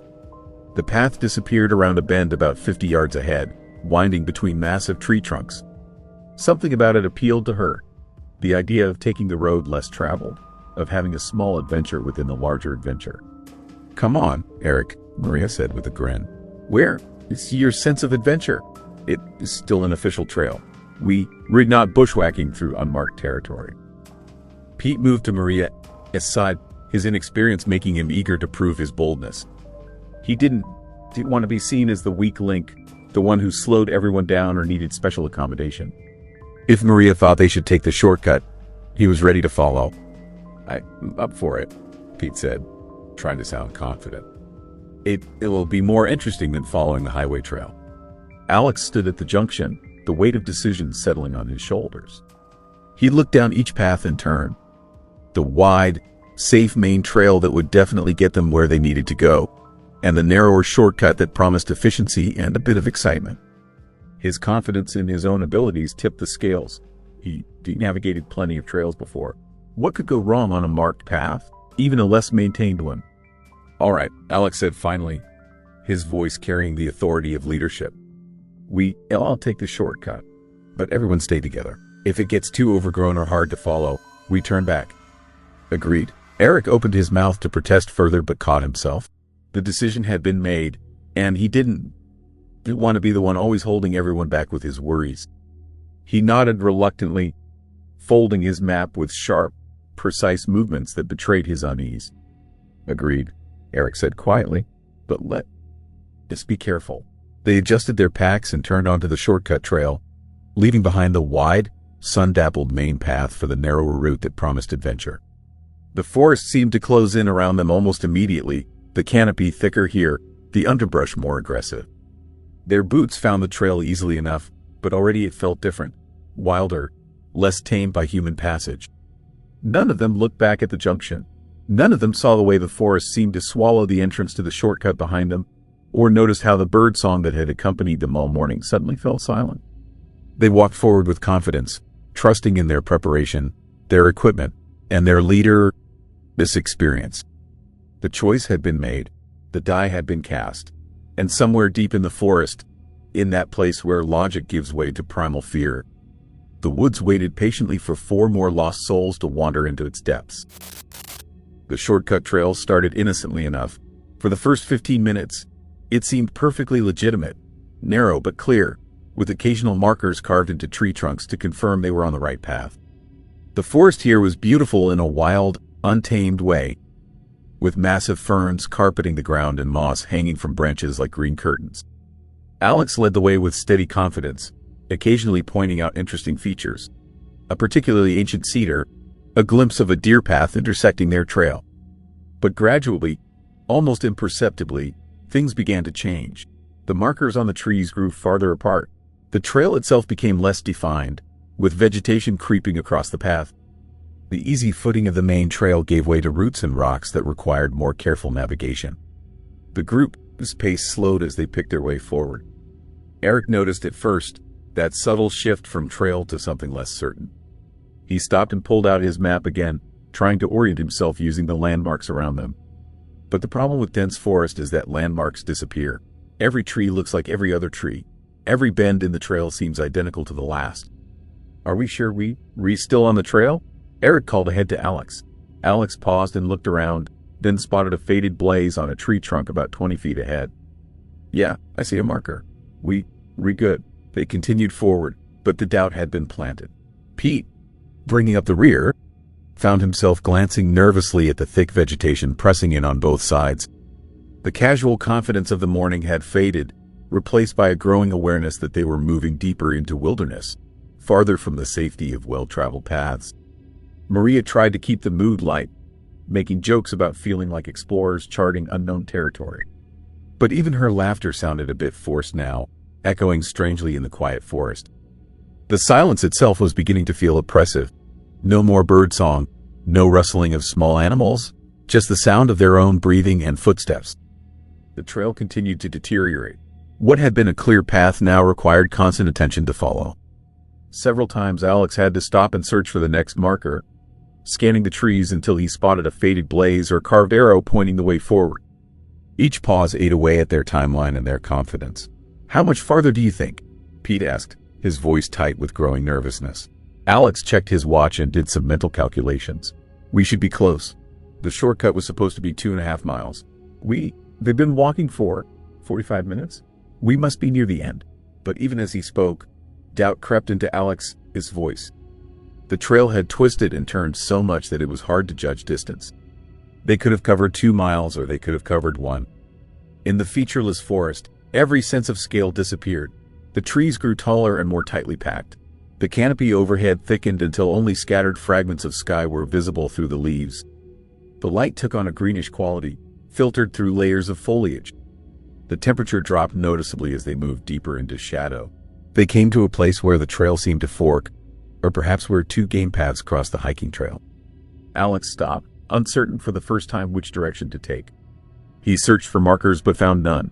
The worn path split in 2 directions, one heading slightly uphill, the other descending into a darker hollow.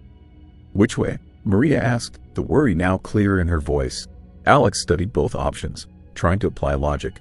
The shortcut was supposed to lead them to Cascade Falls, which would be downhill toward the sound of water. He strained to hear the rush of a stream but heard only silence. Finally, he pointed toward the descending path. This way. We need to go downhill to reach the falls. They took the lower path, but it quickly became apparent that something was wrong. The trail, already faint, seemed to disappear entirely within 100 yards. They found themselves pushing through increasingly thick undergrowth, branches catching at their clothes and packs. Alex kept moving forward, unwilling to admit they might have made a mistake, searching desperately for any sign that they were still on track. Alex, stop, Eric said sharply. This isn't a trail anymore. We need to go back. Alex turned, his face flushed with exertion and frustration. Around them, the forest pressed in like a living thing, vegetation so thick they could barely see 10 feet in any direction. The realization hit him like a physical blow. They were no longer on any kind of maintained path. They wandered off the trail, lured by a false route. "Okay," Alex said, his voice tight. I'll backtrack. Follow our footprints back to the junction." They turned around and began retracing their steps, but the forest that had seemed to part easily before them now felt like a maze. The undergrowth they pushed through had sprung back, erasing obvious signs of their passage. What had taken minutes to cross now took twice as long to navigate in reverse. When they finally made it back to what they thought was the junction, they found themselves in a small clearing that looked similar but not quite right. The two paths they'd seen before were gone, replaced by 3 or 4 possible routes through the trees. Panic began to bloom in Pete's chest, a cold knot of fear that made it hard to breathe. "This isn't the same place," Pete said, his voice rising. "Where are we?" Alex spun in a slow circle, trying to spot anything familiar. But in the monotonous repetition of trees and undergrowth, everything looked the same and nothing looked right. He pulled out his compass and checked their heading, but knowing which direction was north didn't help when he didn't know which direction they needed to go. Maria moved closer to Alex. Her earlier optimism completely evaporated. "Maybe we should try to find the main trail again. Go back the way we came from the junction." "I don't know which way that is anymore," Alex admitted, the words bitter in his mouth. Eric had his map out, but it was useless without landmarks. The map showed trails and campsites and geographical features, but when you standing in undifferentiated forest, a map becomes abstract art, interesting but unhelpful. His hands shook as he folded it back up. "We need to stay calm," Eric said, though his own voice betrayed his fear. "We can't be that far off track. Let's pick a direction and move carefully, looking for trail markers." They chose what seemed like the most promising direction and moved forward as a tight group, no one wanting to be separated from the others. The forest had transformed from beautiful wilderness into something threatening. Every shadow potentially concealing danger, every sound a possible threat. The afternoon sun was beginning its descent, and the quality of light was changing, becoming more golden but also dimmer as the day aged. For an hour they searched, moving in widening circles, trying to find any sign of the trail they abandoned. But the forest revealed nothing. No markers, no signs, no hint of human presence. They were truly lost, wandering in wilderness with night approaching and no clear way out. It was Pete who found the first disturbing sign. He wandered a few yards from the group to investigate what he thought might be a trail marker when he stumbled upon a small clearing. In the center lay the remains of a camp, a torn tent, its fabric shredded and dirty, flapping in the slight breeze. A broken backpack lay nearby, its contents scattered across the ground. A mud-caked jacket, once bright orange but now dark with grime and mold. "Guys," Pete called out, his voice cracking. "You need to see this." The others hurried over and stopped short at the edge of the clearing, staring at the abandoned campsite. The scene looked wrong. Not the orderly departure of hikers breaking camp, but the chaotic remnants of something that had gone terribly wrong. The tent pole was bent at an unnatural angle. The backpack had been torn open, not unzipped. Personal items lay scattered and half buried in forest debris. Maria, his hand went to her mouth. "Who do you think?" "I don't know," Alex said quietly. But they left in a hurry. Eric knelt beside the backpack, careful not to touch anything, as if the abandoned belongings were somehow sacred or dangerous. His mind raced through possibilities, each more frightening than the last. Had another group gotten lost here? Had they been attacked by an animal? Had they simply panicked and fled, leaving everything behind? "How long ago?" Pete whispered. "How long has this been here?" No one answered. The tent fabric was weathered and moldy, suggesting months or maybe years. But the sight of it, proof that others had been lost in this same wilderness, struck terror into their hearts. This could be them tomorrow, their own belongings left behind for the next lost hikers to find, becoming part of the forest, this collection of failed adventures. "We need to keep moving," Alex said, though his voice had lost all its earlier confidence. "Before it gets dark." They left the clearing behind, but its image burned in their minds. The forest that had seemed merely confusing before now felt actively malevolent, as if it deliberately collected lost travelers, adding their stories to its catalog of tragedies. Every tree seemed to lean toward them. Every shadow concealed potential danger. The sounds of the forest changed as afternoon stretched toward evening. The silence that had been merely unsettling became oppressive, broken only by the occasional crack of a branch or rustle in the undergrowth. Once, they all heard what sounded like footsteps, heavy, deliberate steps moving parallel to their path, but when they stopped to listen, the sound ceased. When they moved again, it resumed, staying just out of sight. "What is that?" Pete asked, his eyes wide with fear. "Probably an elk," Alex said, trying to sound reassuring. "Or a deer. They were curious sometimes." But none of them believed it. The footsteps didn't sound like an animal.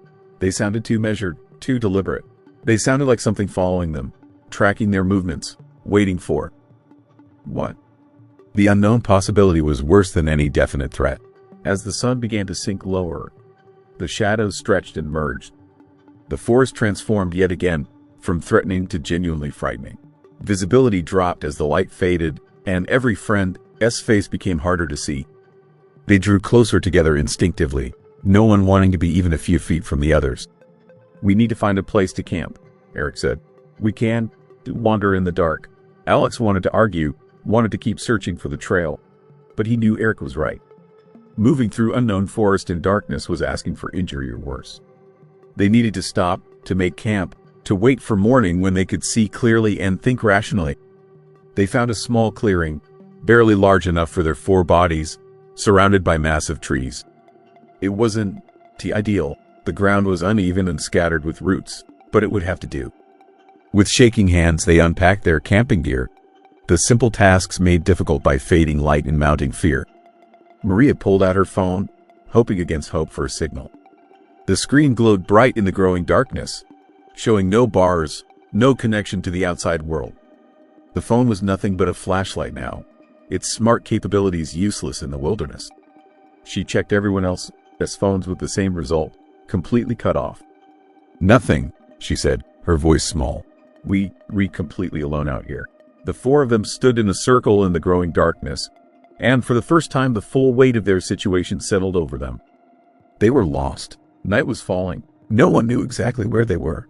The forest stretched endlessly in all directions, and somewhere in that vast wilderness, others had been lost before them.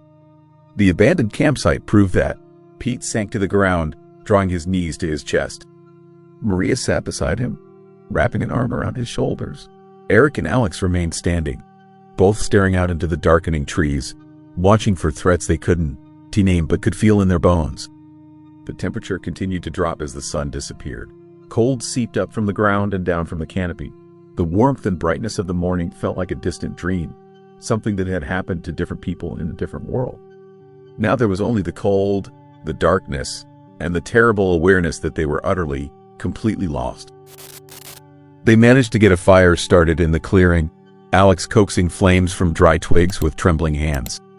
The small circle of light it cast felt pitifully inadequate against the vast darkness pressing in from all sides. The 4 friends huddled around the flames, seeking warmth and the psychological comfort of light in the hostile darkness. The fire crackled and popped, sending occasional sparks spiraling upward into the night. For a few moments, they let themselves be hypnotized by the dancing flames, finding brief relief from their fear in the ancient human comfort of fire. The warmth on their faces made the cold at their backs more pronounced, a sharp reminder that the tiny sphere of light was all that separated them from the endless dark forest. "We'll all find our way out in the morning," Alex said quietly, but his words carried no conviction. He was saying what he thought a leader should say, what they needed to hear, but he didn't believe it himself. The compass and map in his pack felt like useless props now, tools that required knowledge he didn't possess. Maria had her arms wrapped around herself, rocking slightly. Her optimism had been stripped away by hours of fear, leaving raw vulnerability. "How did we get so lost?" "We only went a little way off the main trail." No one answered. The question hung in the air, accusatory and unanswerable. They made a choice at that junction, and somehow that single decision had led them into this nightmare. Each of them replayed the moment in their minds, wondering if they'd spoken up more strongly against the shortcut. If they insisted on caution, could they have prevented this? Eric sat with his back against a tree trunk, his eyes scanning the darkness beyond the firelight. Every sound made him tense, the snap of a twig, the rustle of leaves, the distant hoot of an owl. The forest was full of noises at night, sounds they never noticed in the safety of designated campsites with other hikers nearby. Now every sound felt like a potential threat. Pete hadn't spoken in over an hour. He sat curled up tight, his face buried against his knees. The excited young man who started the hike that morning had been replaced by this trembling, terrified version. When Maria reached out to touch his shoulder, he flinched. "It's okay," Maria whispered, though they both knew it wasn't. The fire began to die down, and Alex carefully added more wood, trying to conserve their supply while keeping the flames alive. They gathered what fallen branches they could find in the immediate vicinity, but in the dark, they didn't dare venture far to collect more. The fire was life, and once it went out, they'd be completely swallowed by darkness. Then came the sound that stopped their hearts. From somewhere in the forest, not close but not far enough away, came a long, low sound, something between a groan and a growl. It rolled through the darkness like thunder, making the hair on their necks stand up. They froze, eyes wide, barely breathing. "What was that?" Pete whispered, his voice barely audible. "Bear," Alex said hopefully. "Or maybe a cougar." But it didn't sound like any animal they ever heard. It sounded almost human, but deeply wrong, as if something were trying to imitate human vocalization without quite understanding how. The sound came again, slightly closer this time, and with it a crashing in the underbrush as something large moved through the forest. Eric grabbed a burning branch from the fire, holding it up like a weapon. "Maybe we should climb a tree, get up off the ground." "In the dark," Maria said, "we'd break our necks." The crashing sound circled their position, always staying just beyond the reach of the firelight. Whatever it was seemed to be studying them, learning their position, waiting for something. The rational part of their brains tried to insist it was just wildlife, curious about the light and noise. But the primitive part, the ancient survival instinct, screamed danger with every cell. They fed more wood to the fire, building it higher, creating more light. The flames leapt and danced, throwing wild shadows that made the surrounding trees seem to move and shift. In the flickering light, every tree trunk could hide a threat. Every shadow could conceal something watching. The circling sounds continued for what felt like hours, but was probably only 20 minutes. Then, as suddenly as it had started, it stopped. Silence crashed down like a weight, somehow more frightening than the noise had been. In noise, there was information, direction, distance, warning. In silence, there was only speculation and imagination. They sat rigid around the fire, muscles locked tight, waiting for something to happen. But nothing did. The forest had gone completely quiet, as if every living thing was holding its breath. Even the usual night sounds, insects, frogs, distant owls, had ceased. The only sound was the crackle of their fire and their own rapid breathing. "Maybe it was gone," Pete ventured after a long pause. No one responded. They all knew that silence didn't mean safety. It might mean the opposite, that whatever had been making noise was now moving quietly, stalking rather than simply investigating. Alex felt the weight of responsibility crushing him. These were his friends, and he led them into danger with his confidence and his decision to take that cursed shortcut. If something happened to them out here, it would be his fault. The knowledge sat in his stomach like a stone. "We should take turns keeping watch," Eric suggested. "2 people awake at all times. If anything approaches, wake everyone immediately." They agreed to the plan, though none of them thought they'd be able to sleep anyway. Fear was a better stimulant than any amount of caffeine. Alex and Maria took the first watch while Eric and Pete tried to rest, though rest meant lying rigid with their eyes closed, jumping at every sound. The night stretched on eternally. Time seemed to slow and warp in the darkness, minutes feeling like hours. Maria and Alex sat on opposite sides of the fire, maintaining the illusion of watch even though both knew they were just as frightened and helpless as those trying to sleep. They fed the fire branch by branch, watching the supply of wood dwindle with growing dread. Around what might have been midnight, they heard the sounds again, but this time they were different. Not the animalistic grunting and crashing, but something that sounded like voices. Distant, echoing, impossible to localize, but definitely human-like. Calling out words that couldn't quite be understood, singing fragments of songs that made no sense. "Do you hear that?" Maria whispered. Alex nodded, his face pale in the firelight. There's no one else out here. There can be. But the voices continued, sometimes seeming to come from one direction, then shifting to another. Once, Maria could have sworn she heard her own name being called in a voice that sounded exactly like her mother. The temptation to call back, to shout for help, was almost overwhelming. But something deep inside warned her that responding would be the worst possible mistake. The voices faded as dawn began to break. That slow transition from black to gray that happens so gradually you don't notice until suddenly you can see the shapes of trees again. The fire had burned down to embers, their wood supply exhausted. The four friends looked at each other in the growing light, seeing the toll the night had taken in hollow eyes and pale, drawn faces. They hadn't really survived the night so much as endured it. And now they faced another day lost in the forest, their supplies limited, their fear amplified, and their hope of easy rescue evaporating like the morning mist. "We need to move," Alex said, his voice hoarse. "Find water. Find the trail. Find something." They packed up their sparse camp with mechanical movements, too exhausted for speech. Pete moved like a sleepwalker, barely aware of his surroundings. Eric, his hands shook so badly he could barely stuff his sleeping bag. Maria had silent tears running down her cheeks that she didn't bother to wipe away. As they prepared to leave the clearing, Maria stumbled over a root hidden beneath fallen leaves.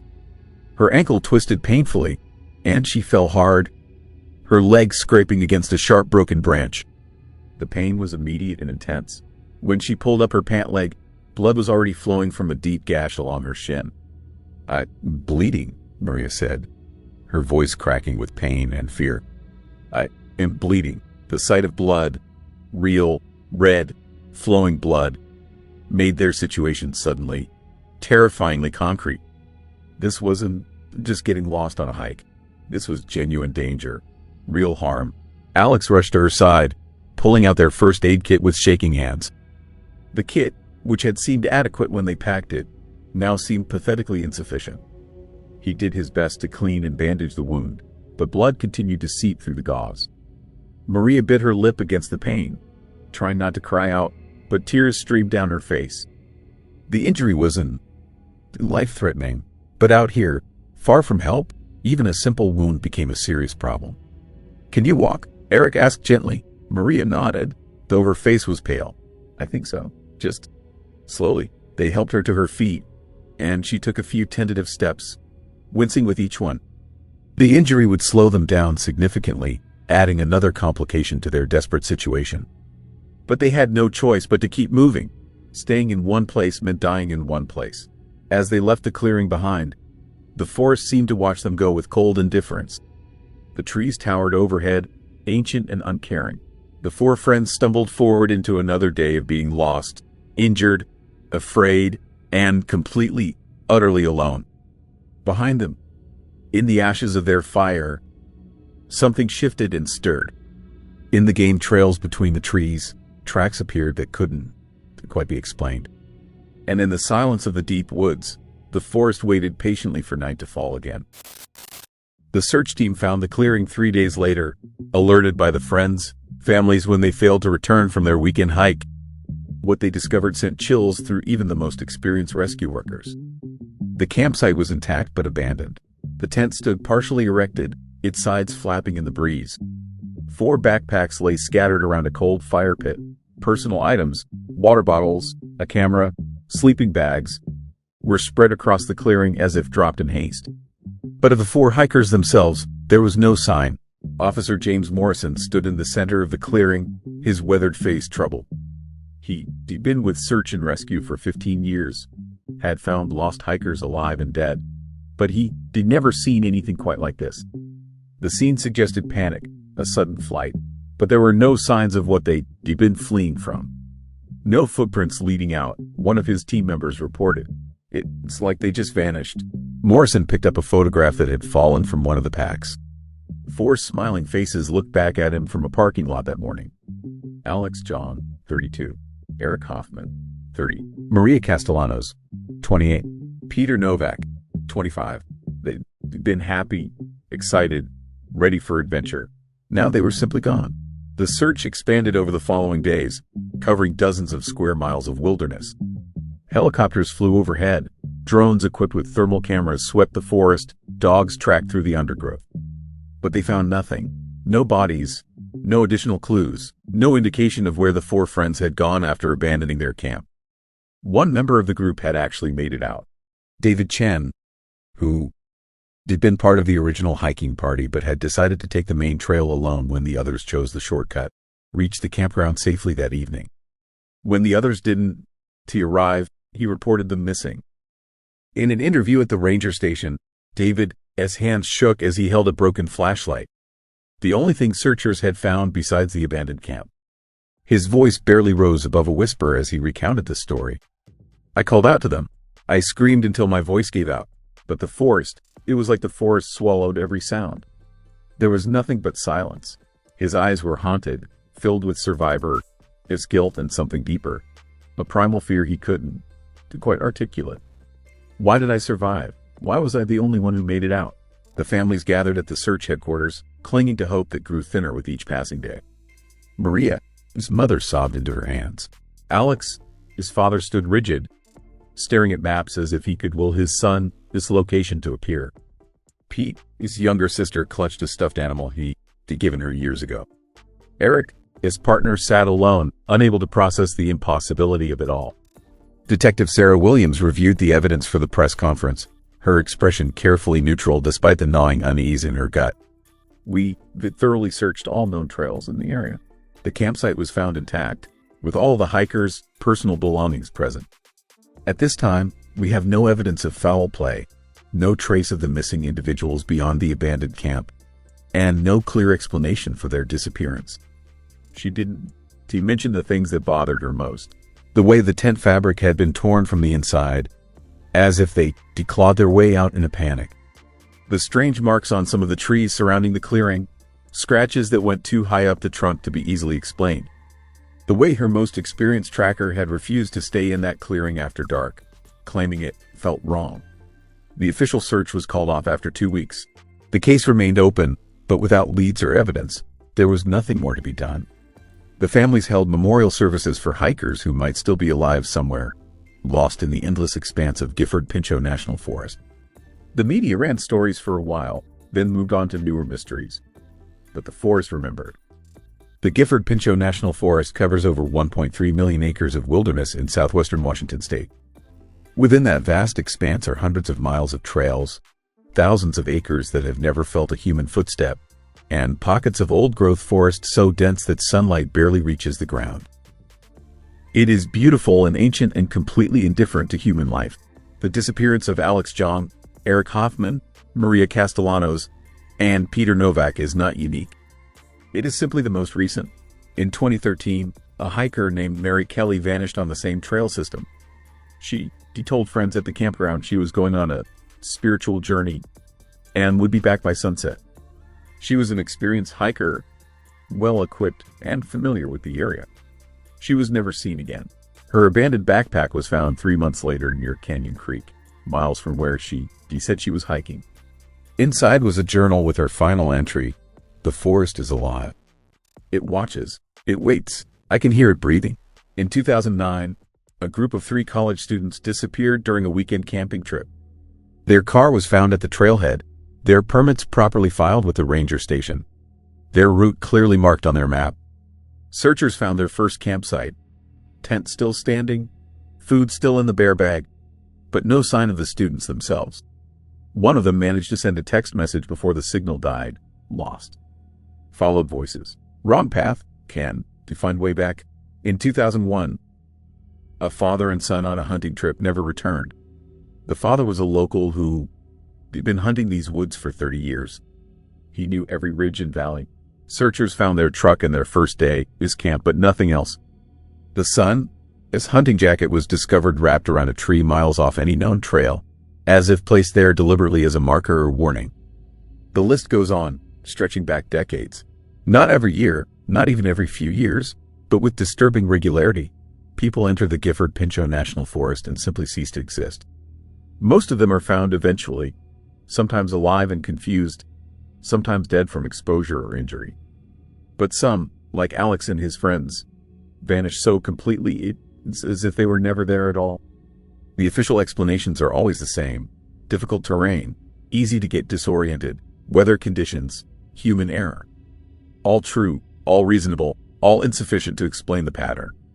Because while people get lost in every national forest in America, there is something different about Gifford Pinchot.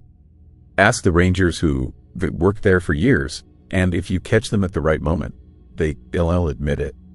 There are sections of the forest they want to enter, trails they recommend against, pockets of wilderness where the normal rules seem to apply. The indigenous peoples who lived in these lands long before they became a national forest had their own explanations. They spoke of places where the boundary between worlds grew thin, where spirits walked, where the unwary could step through some invisible threshold and find themselves in a place that looked like the forest but wasn't, not quite. They marked certain areas as forbidden, taught their children to stay away from particular valleys and ridges where people were known to disappear. Modern rationality dismisses such stories as superstition, but the disappearances continue. And in the quiet moments, when the sun sets and the forest grows dark, even the most skeptical minds wonder if there might be some truth buried in the old warnings.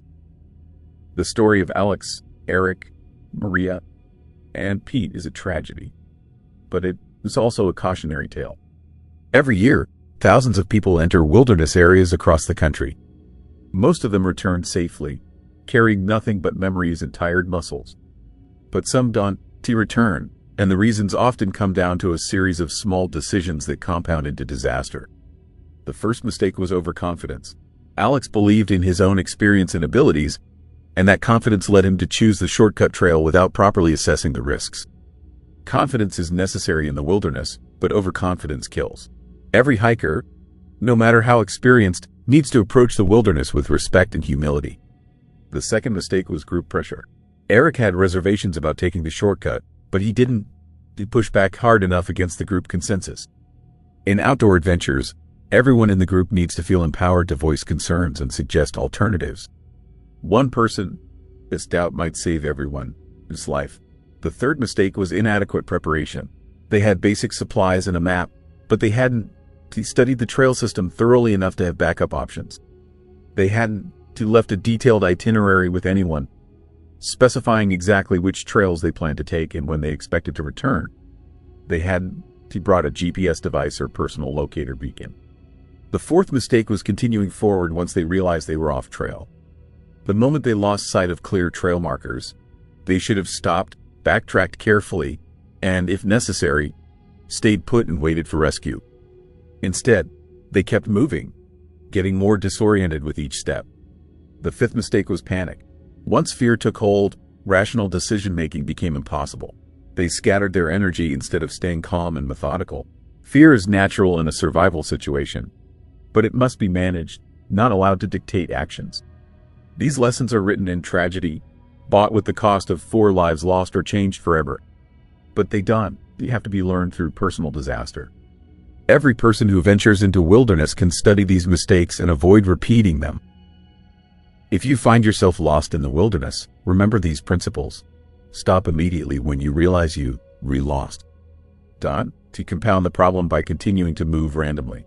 Sit down, take deep breaths, and assess your situation calmly. Stay where you are if possible. This is especially crucial if you have filed a trip plan. Searchers will start from your last known location and work outward. If you keep moving, you make their job exponentially harder. Make yourself visible. If you are in a clearing or open area, stay there. Use bright colors to attract attention. Create signals that can be seen from the air. Logs or rocks arranged in geometric patterns. Brightly colored clothing spread on the ground. Prioritize shelter, water, and warmth. You can survive 3 weeks without food, 3 days without water, but only 3 hours in harsh conditions without shelter. Focus your energy on staying warm and dry. Use sound to signal. 3 of anything, 3 whistle blasts, 3 shouts, 3 fires is the universal distress signal. But don't exhaust yourself calling constantly. Stay positive. Survival is as much mental as physical. Panic and despair are your true enemies. The most important rule, however, is prevention. Tell someone where you are going and when you'll be back. Carry proper equipment including a map, compass, GPS device, first aid kit, extra food and water, warm layers, rain gear, flashlight with extra batteries, whistle, and ideally a personal locator beacon. Study your route before you start. Stick to established trails unless you have advanced navigation skills. Turn back if conditions seem wrong. The wilderness is not malevolent, but it is indifferent. It doesn't care about your experience level, your good intentions, or your desire to get home safely. It simply exists, ancient and powerful and utterly neutral. Respect it, prepare for it, and approach it with the awareness that you are a guest in a realm where human rules don't automatically apply. The Gifford Pinchot National Forest is open today, as it was yesterday, as it will be tomorrow. Thousands of people will hike its trails this year. Most will have wonderful experiences, forming memories of natural beauty and personal accomplishment. The forest offers profound gifts to those who enter it with proper preparation and respect. But somewhere in its depths, in those pockets where the trail markers fade and the canopy grows thick, the forest keeps its secrets. 4 more names have been added to its long list of mysteries. 4 families live with absence and unanswered questions. And at the junction where Canyon Creek Trail meets the shortcut to deep trails, a weathered wooden sign still points the way into darkness. The investigation remains open, though no longer active. Alex, his father, still hikes the trails every few months, calling his son this name into the silence. Maria, his mother, maintains a website with photos and information, hoping someone somewhere might have seen something. Eric, his partner, moved away, unable to bear the proximity to the place where he was lost. Pete, his sister, refuses to ever enter a forest again. David Chen, the friend who survived, lives with questions that wake him at 3 a.m. and haunt his days. Why did he take the main trail? Why didn't he insist they all stay together? Why does he sometimes dream of his friends calling to him from between the trees, their voices distorted and wrong, urging him to come find them? The forest doesn't answer these questions. It simply stands, silent and eternal, offering beauty and danger in equal measure to all who enter its realm. When you next walk a forest trail, when you stand surrounded by ancient trees with the canopies stretching overhead and the path winding ahead into shadow, remember this story. Remember that the wilderness demands respect. Remember that small decisions can have enormous consequences.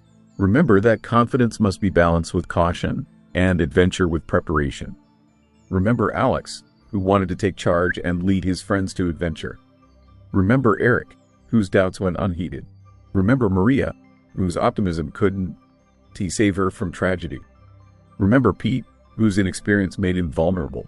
Remember them, and let their story guide your choices, because the forest is patient, and it always waits. In the deep places where sunlight fails to reach, in the tangled undergrowth where trails disappear, in the silence that falls when even the birds stop singing, there the wilderness remains, beautiful and terrible and utterly real. The choice to respect it, to prepare properly, to listen to warning signs and turn back when wisdom demands. These choices are always yours to make. Let this story be a reminder that those choices matter. Let it be a testament to the power of wilderness and the fragility of human life within it.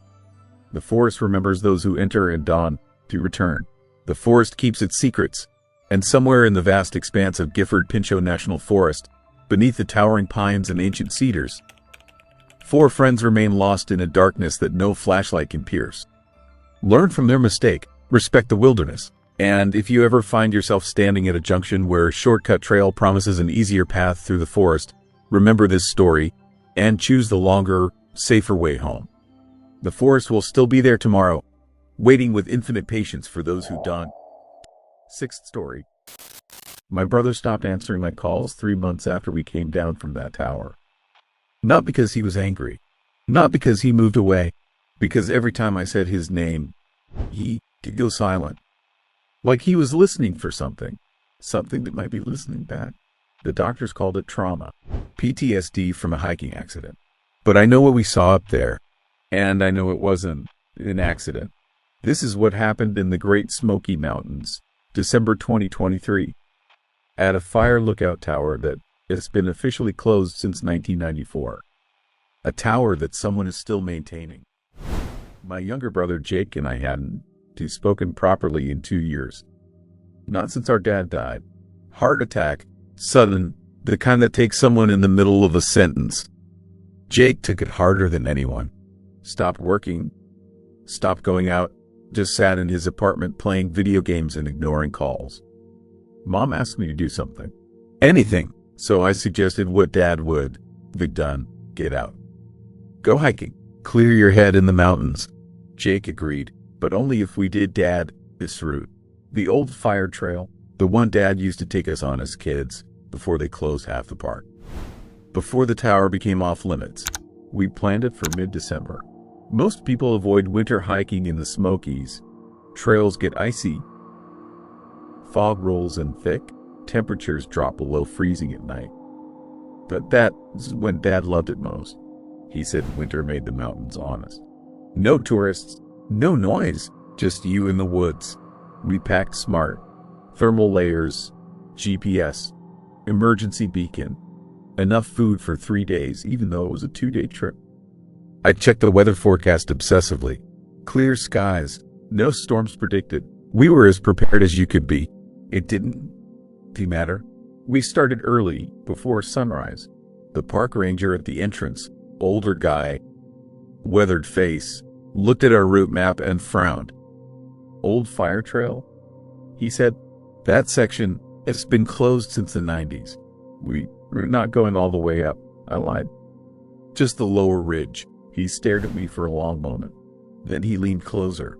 If you do go up there, he said quietly, stay on the marked trail. The blazes we maintain, done? To follow anything else. Why? He didn't answer. Just waved us through. The first few hours were normal. Cold, crisp air. Snow crunching under our boots. Jake was quiet. But that was expected. We hadn't really talked yet. Just walked.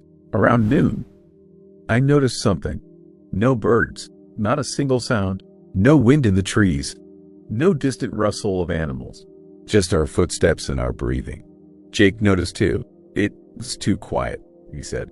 I tried to laugh it off. Winter, everything was hibernating. But it wasn't that. It was the kind of quiet that presses on your ears. Like the forest was holding its breath. At 2 p.m., we reached the fork. According to our map, there was one trail continuing up to the tower. One path, but there were two. The right fork was overgrown, barely visible under the snow. Dead branches hung low. It looked like no one had walked it in years. The left fork was clear. Freshly cleared, someone had cut back the branches, removed fallen logs.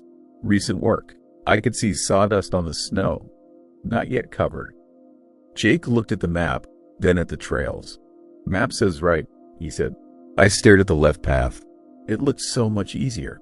Safer, even. Someone has been maintaining this one, I said. Park Service, probably. Jake shook his head. Ranger said this section is closed. Why would they maintain a closed trail? I didn't have an answer. But the left path looked so clear. And we were tired. And it was getting colder. Let's just follow it a bit, I said. See where it goes. If it is wrong, we all backtrack. Jake hesitated, then nodded. We went left. 20 minutes in, Jake stopped. Look, he said, pointing at the snow. Footprints. Fresh ones. Boot prints. Heading in the same direction we were going. But here is the thing. They only went one way. Forward. Into the forest. None coming back. Someone else is up here, Jake said. I felt a chill that had nothing to do with the cold. Maybe they went down a different trail, I said. Jake didn't answer. He was staring at the prints. They were small, too small for a man, maybe a woman or a teenager. And they were deep, like whoever made them was carrying something heavy. An hour later, the fog rolled in. It came fast. 1 minute the trail was clear. The next we were surrounded by thick, gray mist. Visibility dropped to maybe 20 feet. That is when we saw the figure. A person, standing about 30 feet ahead. Tall, thin, wearing what looked like an old park ranger jacket. Facing away from us. Motionless. Hey! I called out. No response. We walked closer. The figure didn't move. Excuse me, Jake shouted. The fog shifted. And the figure was gone. Just empty trail. No footprints in the snow. Nothing. Jake and I looked at each other. Did you? He started. Yeah. We stood there in silence. My heart was pounding. The fog pressed in closer, muffling everything. Then Jake grabbed my arm. "Listen," he whispered. Footsteps. Behind us. Slow, steady, crunching in the snow. We turned around. Nothing. But the footsteps continued, circling us. First on the left, then the right, then behind again. "We need to move," Jake said. We ran. We didn't stop until the fog thinned. When we finally looked back, the trail behind us was empty. Our own footprints, the ones we just made running, were gone. The snow was smooth, undisturbed. "That is not possible," Jake said, his voice shaking. I pulled out the GPS, tried to get our position. The screen flickered, then went black. "Battery is full," I said. "It should be working." Jake checked his phone. Same thing. Dead. We were lost. Completely. "We keep going up," I said. "The tower has to be close. We can get our bearings from there." Jake looked like he wanted to argue, but there was nowhere else to go. We climbed. We reached the tower just before dusk. It was exactly like Dad described it. Tall, metal frame, wooden cabin at the top. Rusty ladder leading up. Half the steps were missing or rotted through. But something was wrong. The door at the top, the cabin door, was new. Fresh wood. I could smell the pine from the ground. And there was light inside. A faint, warm glow through the window. "Someone is up there," Jake whispered. I looked around. No vehicles. No other tracks in the snow. Just ours. "Hello," I called up. No answer. Jake started climbing. I followed. The ladder creaked with every step. Some of the rungs flexed under my weight, threatening to snap. But we made it to the platform. The door was unlocked. The cabin was small, maybe 10 by 10 feet. Windows on all sides. A desk in the center with an old logbook and a two-way radio. And it was warm, not heated. There was no stove, no heater. But the air inside was warm, like someone had just been breathing in here. Jake walked to the desk, opened the logbook. His face went white. "What?" I said. He turned it toward me. The page was filled with neat handwriting. Recent entries. The ink was still wet. December 18th, 2023, 14:32. 2 subjects observed ascending via Western Fort. Male, 6, 1, dark blue jacket, black beanie. Male, 5, 10, gray jacket, red backpack. Both appear fatigued, neither carrying sufficient winter gear. Visibility decreasing. Fog protocol initiated. That was today. That was us. I felt my stomach drop. "Who wrote this?" Jake said, his voice barely a whisper. I looked at the description. It was perfect, down to the color of my beanie. Details no one should know unless they were watching us closely. The next entry, 1447 subjects encountered redirect at Fork. Proceeded as intended. Observation continuing. "We need to leave," I said. "Now." But Jake was staring at something else. The corner of the room. Footprints. Small, narrow prints in the dust on the floor, leading from the desk to the ladder in the ceiling. The ladder that went up to the attic. Someone had been here. Someone small. And they'd gone up. Jake. Don. T. I started. But he was already pulling the attic ladder down. It swung open with a creak. Darkness above. That same warm air, but heavier now. Thick. Jake climbed up 2 steps. "Stop. There is something up here," he whispered. "Come down," I said. "We leaving?" "No. Look. There. A sound from above." Movement. Fast. Something scrambling across the attic floor. Jake screamed and fell backward off the ladder. I caught him, and we both crashed into the desk. Above us, at the edge of the attic opening, something appeared. A hand. Pale. Thin. Fingers too long. And then a face. But wrong. The angle was wrong. Like the head was bent backward. Or upside down. I couldn't process what I was seeing. My brain kept trying to flip the image. Make it make sense. The eyes were open. Too wide. Staring at us. And then it smiled. Not a happy smile. A pulled smile. Like someone had hooked the corners of the mouth and yanked. Jake was screaming. I was screaming. We ran. We hit the ladder at full speed. I went first, jumping 3 rungs at a time. Jake was right behind me. Above us. A sound. Clicking. Fast. Like fingernails on metal. It was on the ladder. Coming down. I reached the ground and ran. Didn't look back. Wait. Just ran into the trees. Behind me. Jake yelling.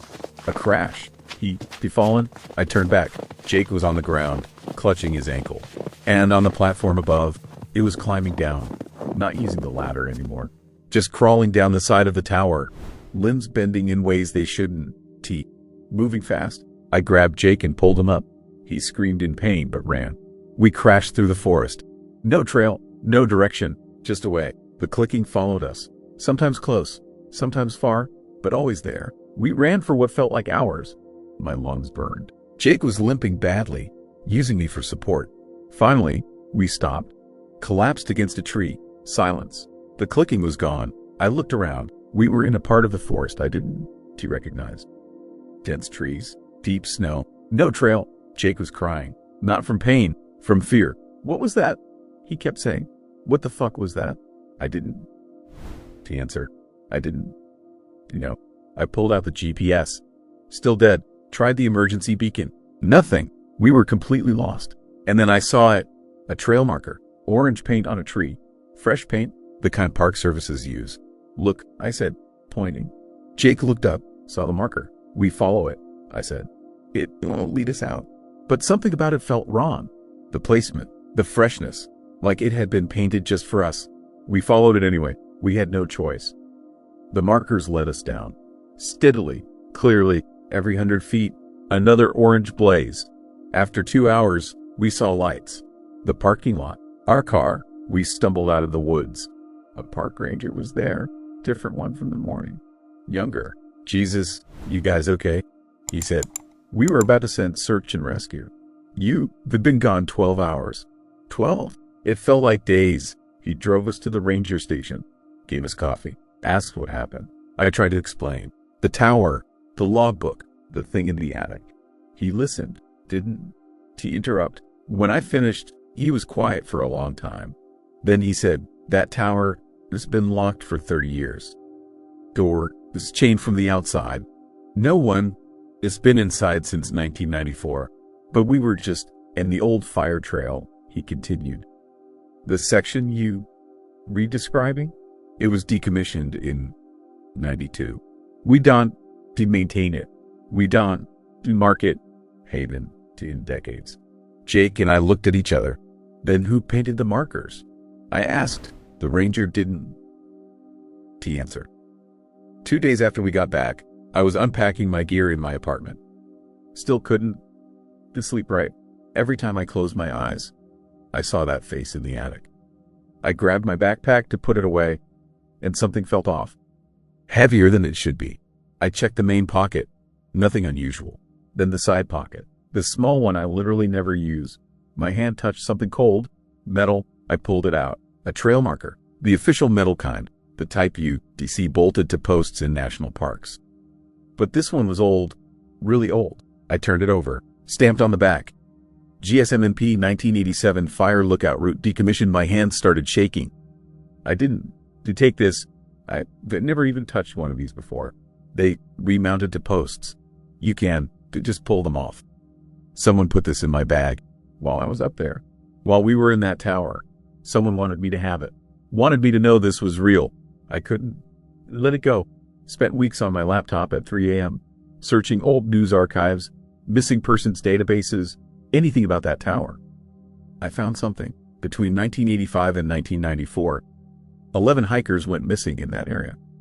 All in winter. All somewhere near the fire lookout. I cross-referenced Park Service records. It was all there, buried in incident reports. None of them were ever found. But their gear was. I found a search and rescue report from 1993. They recovered a backpack and boots 6 miles from the trail, in a direction that made no sense. The victim they had to walk uphill, through dense forest, in the middle of the night. Barefoot. The tower was closed after the last disappearance in 94. A college student named Sarah Chen. I found her parents. They still live in Tennessee. Her mom sent me a scan of Sarah's journal, the one the rangers found in the cabin. I read the last entry 3 times before I believed it. Someone is watching from the attic. I can hear them moving up there. But when I climbed up to check, there was nothing. Just markers. Hundreds of trail markers. All pointing down. Last week, I tried calling Jake again. I'd been trying every few days since we got back. Sometimes he'd answer and just breathe. Sometimes he'd pick up at all. This time, he answered on the first ring. Jake, I said. Silence. But I could hear him there. Breathing. Slow. Steady. Jake, It's me. Are you okay? Mom was worried sick. And then I heard it in the background. Faint, distant, clicking, fast, rhythmic clicking like fingernails on metal. My blood went cold. Jake, where are you? The clicking got louder, closer to the phone. Jake. The line went dead. I'd been called 100 times since. Straight to voicemail. His mom went to his apartment. He wasn't there. His car was in the parking lot. Door unlocked. Phone on the table. He has been missing for 6 days now. The police have opened a case. They asked me questions. I told them everything. They looked at me like I was crazy.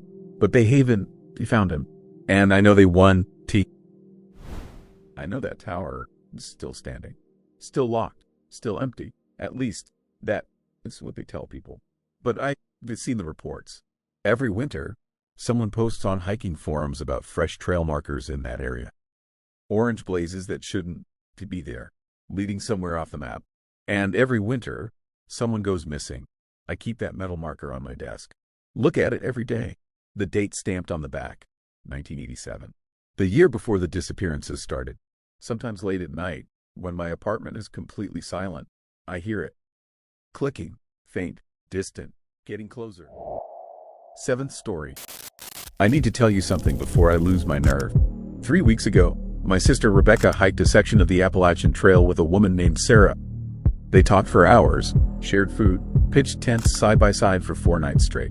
Yesterday, I found out that Sarah Mitchell went missing on that same trail 5 years ago.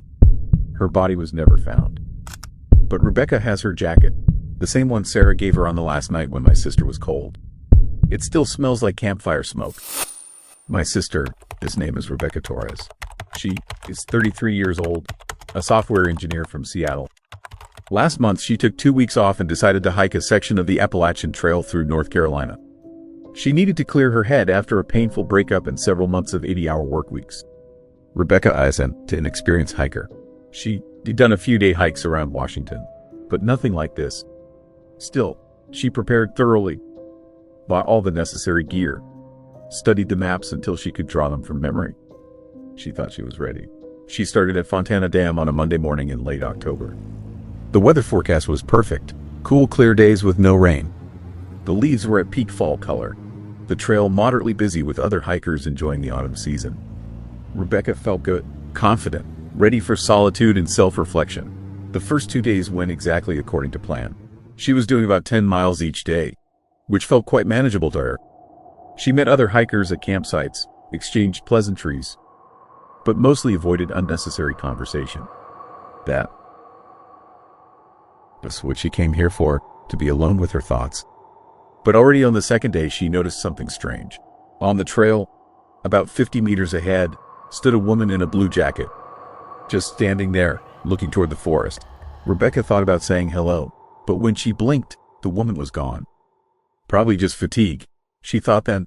On the third day, everything changed. Rebecca had gone about 5 miles when she heard footsteps behind her on the trail. Fast, confident, approaching. She stepped aside to let them pass. That was the trail rule. And that is when she saw her for the first time. The woman was in her early 30s, maybe a year or two younger than Rebecca herself. Athletic build, dark hair pulled back in a ponytail, a faded blue rain jacket, and a worn backpack. What immediately struck Rebecca was her smile. Genuine, warm, the kind that makes you smile back. Beautiful morning, ISN, Tit? She said, slowing her pace. Really beautiful, Rebecca replied. I am Sarah, the woman said, extending her hand. Sarah Mitchell, Rebecca. Nice to meet you. They stood for a moment in that slightly awkward pause when both decide whether this will be just a passing greeting or the beginning of a conversation. Sarah made the decision for both of them. Where are you heading today? She asked. Rebecca told her about her planned campsite at Siler's Bald, about 8 miles ahead. Sarah's face lit up. No way. I'm going there too. Mind if I walk with you? I could use the company. Rebecca hesitated for a moment. She came here for solitude, but there was something infectious about this woman, this energy. And honestly, after 2 days of almost complete silence, conversation sounded appealing. Though something inside, some instinct, whispered to her, careful. But Rebecca brushed off that feeling. Sure, she said. I'd be glad. They walked together, and within minutes it seemed like they'd known each other for years. Sarah was easy to talk to. She was funny, with such self-deprecating humor that Rebecca laughed out loud right on the trail.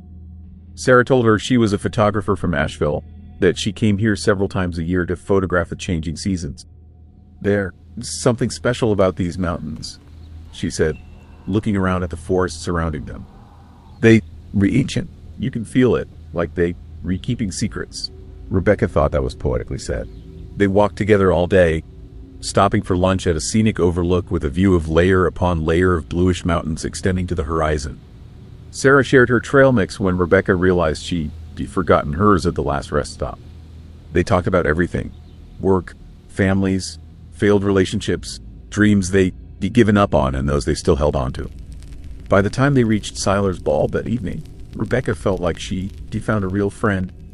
They pitched tents side by side, cooked dinner on portable stoves, and sat watching the sunset paint the sky in orange and purple hues. "I'm glad I met you today," Sarah said as the light faded. "Sometimes you meet people at exactly the right moment. You know."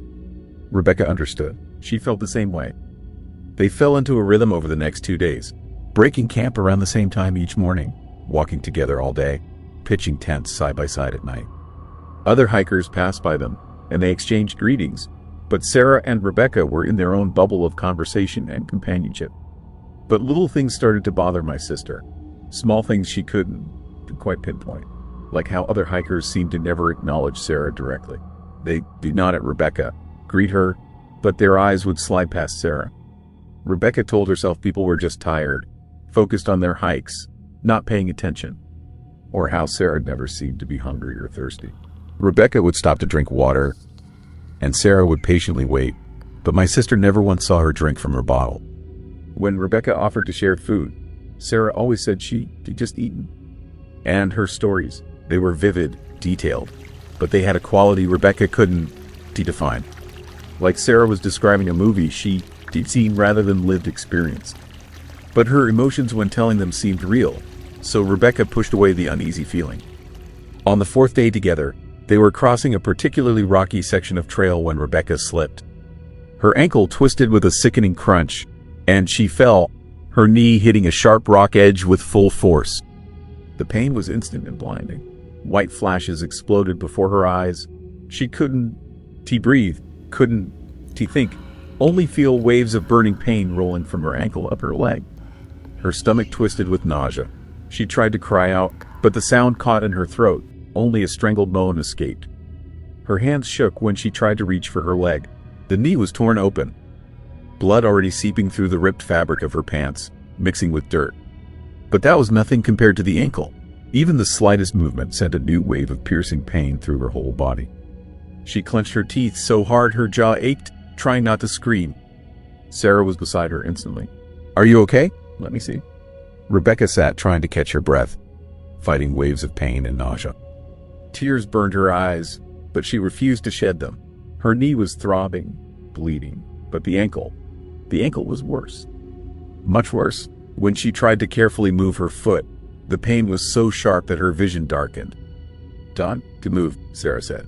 "Let me look." Rebecca closed her eyes, continuing to breathe through the pain, slow, controlled breaths, like she'd been taught in first aid courses. Inhale, exhale, inhale, exhale. But panic was already creeping at the edges of her consciousness. She was in the wilderness, miles from civilization. What if it was broken? What if she couldn't walk? "Sprain," Sarah finally said, her voice full of concern. "Serious, but not broken. You need to rest it. There's a shelter about a mile ahead. Can you make it there?" Rebecca nodded, though she wasn't sure. Sarah helped her up, and Rebecca leaned on her as they slowly moved forward. That is when she noticed something that made the hairs on the back of her neck stand up. Sarah was cold. Not just cool, like someone who'd been in the shade for a long time. Not cold, like someone's frozen hands in winter. This was a different kind of cold, unnatural. When Rebecca touched her, trying to keep her balance, it was like pressing against an open freezer. Cold that penetrated through the fabric of the jacket, through skin, seemed to reach the very bones. But worst of all was that this cold didn't dissipate. Usually when you touch something cold, after a few seconds it starts to warm from your heat. But Sarah remained icy. like there was no warmth inside her that could transfer, like her body was an empty shell filled with winter air. Goosebumps ran down Rebecca's back, and it wasn't from the pain in her leg. Something primal inside her, some ancient survival instinct, screamed, "Run!" But she couldn't run. She could barely walk. She tried to pull away slightly, her breathing uneven, not just from pain. Sarah seemed to sense it. "Sorry," she said, and in her voice was that same sad note Rebecca was beginning to recognize. "Poor circulation. My hands are always cold." The explanation was reasonable, logical. Plenty of people suffer from poor circulation. But it didn't explain the depth of cold that Rebecca felt. It didn't explain why every cell in her body was screaming that something here was fundamentally wrong. It didn't explain why touching Sarah felt like touching something that had never been alive, or something that had stopped being alive a long time ago. They reached the shelter, and Rebecca spent the rest of the day resting with her ankle elevated, cooling it with cold water from a nearby stream. Sarah kept her company, telling stories, making her laugh despite the throbbing pain. When evening came and other hikers arrived at the shelter, Rebecca watched how they interacted with Sarah. More precisely, how they didn't interact. A young couple settled on the other side of the shelter, and when Rebecca mentioned that she and Sarah were hiking together, they looked puzzled. "Just you? You mean?" the girl said. "No, both of us," Rebecca insisted, pointing to where Sarah was sitting about 10 feet away. "Sarah and me." The couple exchanged glances. That look people give each other when they think someone might be losing their mind. "Okay," the guy said slowly. "Well, hope your ankle gets better." After that, they moved their sleeping bags to the far end of the shelter. That night, Rebecca couldn't sleep. The ankle was throbbing, yes, but more than that, something was wrong. She lay in her sleeping bag, staring at the shelter ceiling, listening to the sounds of the forest and the breathing of other hikers. Sarah was in her sleeping bag about 6 feet away, lying completely still. Too still. Rebecca realized she hadn't heard her breathing at all. She told herself she was being ridiculous. The adrenaline from the fall was probably still in her system. The painkiller she'd taken was causing paranoia. She needed to sleep, but she kept watching Sarah in the dim light coming through the shelter openings. She moved. Not once. No shifting position, no adjusting the sleeping bag, no restless movements of someone trying to get comfortable. She lay there like a statue. Finally, around 2 a.m, Rebecca drifted into a restless sleep. She woke at dawn to find Sarah already up, her sleeping bag neatly rolled, gear packed. Sarah smiled seeing Rebecca stir. "How is the ankle?" she asked. Rebecca carefully checked. Still hurt, but the swelling had gone down significantly. "Better. Think I can walk on it if I go slowly." This good? We need to move. The weather is changing." Rebecca looked at the sky. It was clear, exactly as the forecast predicted. Changing how? Sarah was silent for a moment, her gaze fixed somewhere in the distance, through the trees. When she spoke, her voice was quiet, almost detached. "I was here once when a storm came out of nowhere. October, like now. The sky was clear, and 10 minutes later I couldn't see my own hands in front of my face. Fog rolled in so fast, so thick." She fell silent, and Rebecca saw something flash in her eyes. Fear. Real. Primal fear. "I got lost in that fog," Sarah continued quietly, "just a few feet from the trail, but I couldn't find it." Sounds became strange, distorted. "I heard footsteps around me, but when I called out, no one answered. For hours I wandered in that white nothing, until..." She stopped abruptly, shaking her head as if pushing away the memory. "Until what?" Rebecca whispered, feeling a chill run down her spine. "Until the fog cleared," Sarah said, but there was something unsaid in her voice. "Trust me, Rebecca. When these mountains decide to change the weather, they don't ask meteorologists for permission. We need to move, now." They packed up and started walking. Rebecca's ankle held up better than expected, though they had to move slower. Sarah adjusted to her pace without complaint. Other hikers passed them during the morning. Each time Rebecca watched their reaction to Sarah, and each time the same thing happened. They made eye contact with Rebecca, greeted her, but their eyes slid past Sarah as if she wasn't there. "Sarah," Rebecca said during one of the breaks, "have you noticed that people seem to..." "I don't, not see you." Sarah was silent for a long time. When she spoke, Her voice was quiet, almost sad. People see what they want to see, Rebecca. Or what they ready for. What does that mean? But Sarah changed the subject, pointing to a deer moving through the trees below the trail, and the moment passed. By noon, the sky really did begin to change. Clouds rolled in, thick and gray, and the temperature dropped noticeably. Sarah was right about the weather, despite what all the forecasts said. "We need to find shelter," she said, scanning the darkening sky. "There, I said lead-to about 2 miles ahead. We need to try to get there before the rain starts." Rebecca looked at her. "How do you know about the lean-to so precisely?" "I hiked this route many times," Sarah answered simply. They picked up the pace, Rebecca, his ankle protesting but holding. The first drops began to fall just as the lean-to came into view in the distance. They hurried the last 100 yards and got inside just as the sky opened up. Rain poured down in sheets. Thunder rolled across the mountains. They were alone in the lean-to. Rebecca looked around, her breathing still rapid from the rush. The lean-to was standard, a 3-sided wooden shelter with a roof, open on one side. Enough space for 5 or 6 people with gear. Places like this usually always had someone, especially when a storm was approaching. But besides the two of them, no one. Strange, Rebecca muttered, taking off her backpack. "We saw at least 10 people on the trail today. Where did they all go?" Sarah didn't answer right away. She stood by the open side, looking at the rain, and in the dim light, Rebecca noticed that transparency again. Like Sarah wasn't quite here. Like she was slightly out of focus while everything else was sharp and clear. "Maybe they knew about other shelters," Sarah finally said, "or kept going while they could." But something about that explanation felt wrong. Rebecca remembered the couples and groups they'd passed or who had passed them. At their speed, especially with her injured ankle, they should have been the last ones to arrive here. Where was everyone else? And another thing, how did Sarah know about this lean-to? She mentioned it so confidently, so specifically, about 2 miles ahead. Not, there should be shelter somewhere nearby, but exact knowledge. Like she hiked this route hundreds of times. Like she knew every inch of these trails. Or like she had never left them. Sarah stood by the open side of the lean-to, watching the rain, her back to Rebecca. That is when Rebecca noticed something that made her heart skip a beat. She could see through her, just a little, like looking through frosted glass.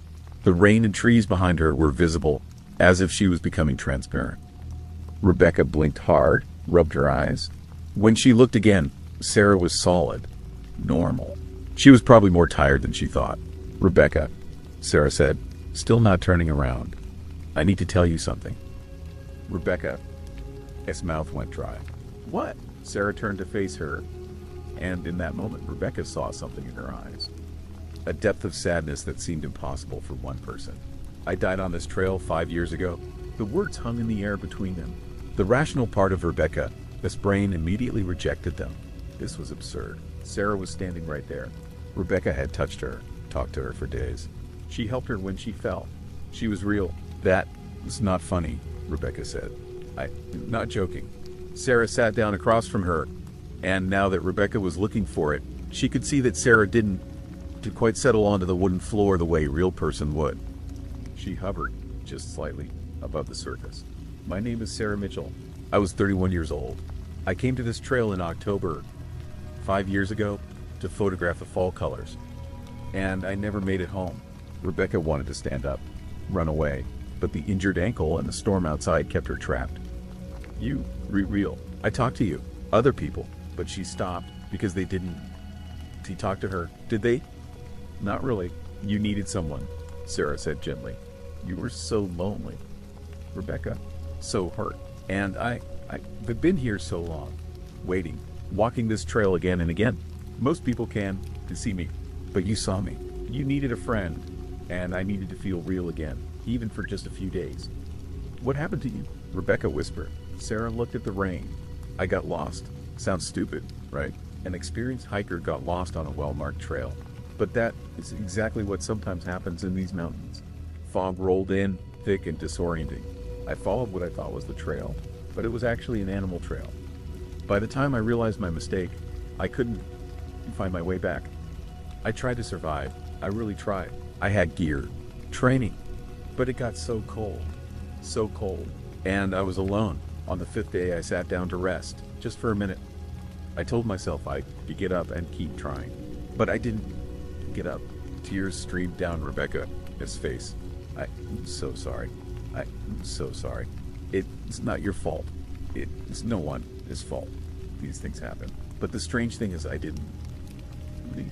My body is still out there somewhere, but I'm still here.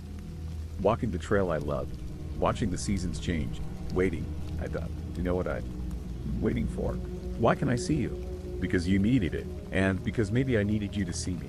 To remember that I was real, that I existed, that my life mattered, even if it ended too soon. They sat in silence while the storm raged around them. Thunder echoed across the mountains, as if the earth itself was mourning. The other hikers, Rebecca said, the ones who passed us, they really didn't see you, did they? No, most people can't. Their minds want to accept it, but you've always been open to things others reject. You felt it in your bones that something was different, but you chose connection over fear. That's rare. What happens now? Sarah smiled, and for the first time it reached her eyes. Now you finish your hike. You go home. You live your life. And maybe when you think of me, I'll remember that friendship can exist in unexpected places. Even here, between someone still alive and someone who forgot how to let go. I don't want you to be alone, Rebecca said. I'm not alone anymore. You gave me that. These 4 days with you, they reminded me what it's like to matter to someone. That is enough. The rain eventually stopped. The clouds parted, revealing a sky washed clean, and stars beginning to appear in the deepening blue. Sarah stood up, and Rebecca noticed she was fading. Not quickly, but gradually, like morning mist burning off in the sun. Wait, Rebecca said, and her voice trembled. Please, not now. Not like this. I have to. You know that. There was a crack in Sarah's voice too, barely noticeable, but Rebecca heard it. The pain of hundreds of lonely days, compressed into 2 words. But before I go, she reached for her backpack, or the ghost of her backpack, and pulled out the blue rain jacket. The same one Rebecca had noticed on the first day of their meeting. Sarah's hands trembled as she held it out, and Rebecca understood this cost her something. The last physical reminder of who she was. Take this when you read cold, or scared, or lonely. Put it on and remember, you're stronger than you think. You don't need someone else to be whole. Her voice broke on the last words. I'm so glad I let you in. Rebecca took the jacket with shaking hands. It felt real in her hands, solid and slightly damp from the rain. It smelled like campfire smoke and pine trees. Smelled like life. How is this possible? Rebecca whispered, pressing the jacket to her chest. How can you give me something real? Because it mattered to me. The things we loved, the things we hold on to, they were the last parts of us to disappear. This jacket kept me warm on my last night. Sarah paused, and for a moment Rebecca saw tears on her face. Or maybe it was rain. Maybe ghosts can cry. Maybe it can keep you warm too. Maybe part of me will be with you when you return to the world I left. She was almost transparent now, barely visible against the darkening forest. Light passed through her like through a cloud. Sarah, Rebecca jumped to her feet. Her voice broke, words coming in bursts between sobs. Thank you. Thank you for every laugh, for every story, for being there when I was hurt, for reminding me what it's like to have a friend. I'll never forget you.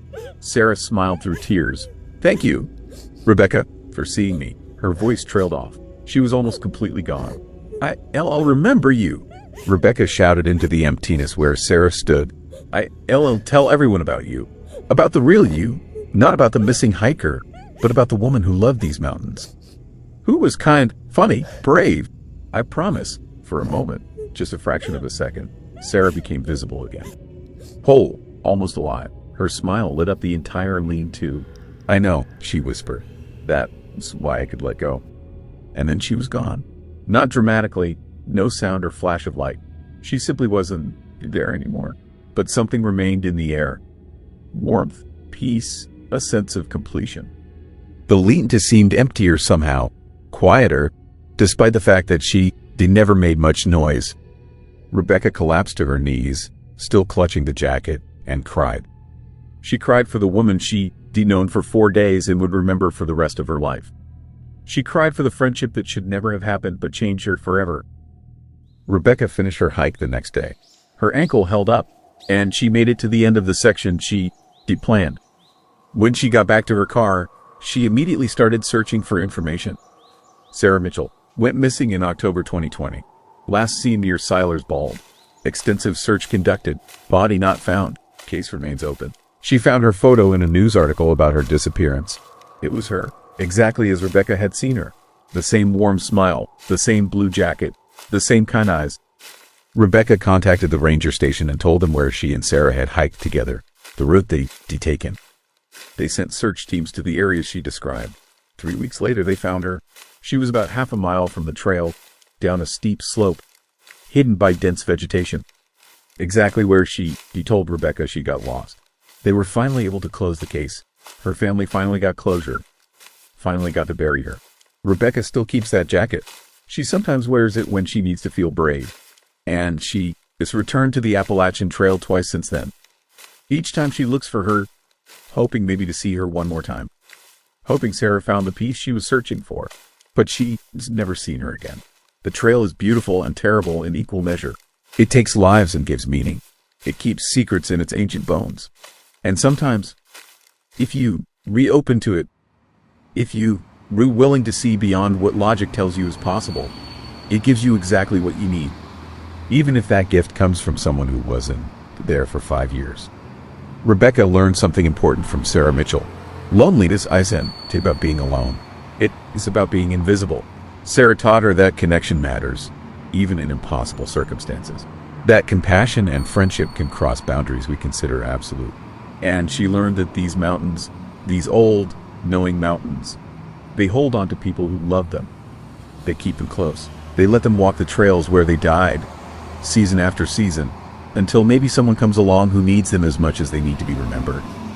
I don't know if Sarah is still there, walking those trails. I hope not. I hope that finding her body gave her what she needed to finally let go, to move on to wherever we go when this life ends. But if she is still there, if some essence of her remains, watching the leaves change color and snowfall on the peaks, I hope she knows she mattered, that she was real, that her friendship changed someone's life, that she was seen. If you were ever hiking the Appalachian Trail in North Carolina, near Siler's Bald, and you meet a woman in a blue rain jacket with a warm smile and kind eyes, maybe done to run. Maybe walk with her a little, listen to her stories, be the connection she is looking for. Because everyone deserves to be seen, even ghosts. 8th story. When a person loses someone close, time stretches, and reality begins to shift. A father set out into the Appalachians to search for his son, who had not been seen for a month. The trails were changing, the forest sending strange signs, and the abandoned ranger's cabin seemed like a mirror of his own fears. Every step made him doubt. Was he walking toward his son, or toward something else entirely? He walked slowly, trying not to make a sound, but each step echoed in the silence of the forest, like a tiny bell striking. The path he thought he knew from the map suddenly felt strange. The trail twisted differently than on paper, and every fork, every turn seemed deliberate. He stopped, looked around. The dense trees stretched toward the sky, their branches intertwined, forming almost a dome through which only a faint light broke. The wind here was unusual. It didn't rustle the leaves in the usual way, but seemed to glide along the skin, crawling inside, making him shiver. On the bark of the trees, he noticed fresh scratches, long and deep, as if someone had intentionally drawn their hands along the trunks. Sometimes, for a fleeting moment, it seemed like finger-like silhouettes, someone's invisible hands. The birds were silent, though he remembered that at this season, the forest was usually full of their songs. The silence was oppressive, but not empty. It was filled with something unclear, almost tangible. He recalled the stories locals told about the ranger who had disappeared here decades ago. Old hikers said he still watched the trails, warning or testing. The father didn't believe in ghosts, but now every movement in the shadows made his heart beat faster. It seemed the forest was observing him, assessing his steps, anticipating where he would go next. The trail unexpectedly led to an old, overgrown bridge across a creek. The wooden beams were creaky and fragile, but he crossed carefully, feeling the cold water brushing against his boots. When he looked back, the bridge already seemed different. The beams quivered under the slightest breeze, as if the bridge itself wanted to show that everything here changes. He took a step, and the thought flashed through his mind. What if the forest is alive? Suddenly, he noticed an abandoned ranger's cabin among the trees. It stood unnaturally upright, though according to the map, there shouldn't have been any structures here. The wooden boards creaked in the wind. The paint peeled, the windows were dusty. The cabin seemed at once inviting and warning.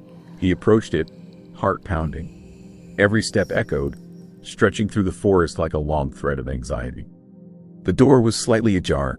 He pushed it gently. Inside, a dim room, smelling of dust and moss. His gaze fell on old photographs of hikers and the ranger, yellow diaries and maps. His eyes caught a diary. On the cover, a strange warning, almost illegible, but one word was clear: do not return. The words didn't feel like a warning, but an observation. Someone already knew he had come. Suddenly, in the half-darkness, a figure flickered, barely noticeable, transparent, an old man with a cane. He didn't take a step, didn't make a sound, but his gaze seemed penetrating, measuring, as if the ranger's spirit was testing whether the visitor was ready to understand the secrets of this place. The father felt a chill in his chest, a mix of fear, anxiety, and curiosity. The wind outside whispered through the cracks in the walls, and every rustle seemed like a message. You are close, but do not seek too much, or you will lose everything. He stepped toward the table and felt as if something inside the cabin was watching every movement. The half-light thickened, and in that moment, the room seemed to inhale with him. Every shadow stretched unnaturally, crawling along the walls as if alive, and the floor beneath him creaked under the weight of 1,000 unseen steps. He froze, his hand resting on the diary. The words, "Do not return," burning in his mind like a warning that was too late. The air was heavier here, saturated with something he could not name, a presence that was not merely watching, but breathing, moving, waiting. He leaned closer to the table, eyes scanning the pages. The handwriting was jagged, hurried, almost frantic. Notes about travelers who had come and gone. Maps with routes crossed out and red marks in strange symbols he didn't understand. But then, in the margin of one page, he noticed a sketch. A figure, faint, hunched, holding a cane, eyes hollow yet piercing. His breath caught. It was the ranger, but not quite human, drawn as though seen through memory and something else entirely. And beside the figure, a small note in the same jagged handwriting. He watches. He waits. He decides. A sudden creak behind him made him spin. Nothing, just the walls and the shadows. But his gut tightened. The room had changed. The temperature dropped so sharply he could see his breath in the dim light. The diary slipped from his fingers, falling to the floor with a soft thud, though the sound seemed amplified, echoing like a warning. He wanted to leave, to run back into the forest, to escape the oppressive stillness of the cabin. But something rooted him in place, a mixture of dread and curiosity, an unexplainable pull. It was as though the house itself demanded he stay, demanded he look, demanded he understand what had been hidden for decades. The shadows along the walls began to shift more noticeably. At first, he thought it was the fading light, but then a movement, subtle, deliberate, drew his gaze. A corner of the room darkened, and there it was, the figure again. Not fully solid, not fully gone, a shimmer like heat haze over asphalt. The ranger, standing silently, observing, his presence simultaneously terrifying and commanding. The father's heart hammered. Every instinct screamed to flee, yet his legs refused to move. The diary lay at his feet, but the urge to pick it up and read further was irresistible. Trembling, he stooped, his fingers brushing the brittle pages. The sketches seemed to move under his touch, the eyes of the drawn ranger following him. A whisper, barely audible, slithered through the room. He could not tell if it came from the shadows, the wind, or the cabin itself. He has come, he seeks. He will learn, or be claimed. The words, if they were words, reverberated in his chest. The hairs on the back of his neck stood straight. The father swallowed hard, a cold lump in his throat. This was no ordinary forest, no ordinary disappearance. Footsteps, not his own, not human, from the corner of the room, from nowhere and everywhere at once, a sound of deliberate, measured walking. Each step made the floor vibrate slightly, though nothing could be seen. His pulse raced. The diary's pages fluttered as if caught in a windless gust. The ranger's figure became sharper, more defined, yet somehow insubstantial, as if reality itself bent around him. Then a smell, musty, earthy, like damp leaves and old timber, filled the cabin, sharper than any smell should be. It carried with it a sense of age, of time folded over itself, of memories trapped in the walls. And with it came a vision, or perhaps an impression, a boy walking alone through the forest, pausing as if sensing something behind him. The father's breath hitched. The figure in the diary, the whispers, the shifting shadows, it was all connected. And suddenly he knew, the forest does not simply hide. It chooses. A sudden movement made him flinch. The diary lifted slightly, as if held by invisible fingers. His heart pounded violently. The light flickered. The shadows elongated, reaching toward him. The father's mind raced, a storm of fear, disbelief, and a desperate hope that he might find his son.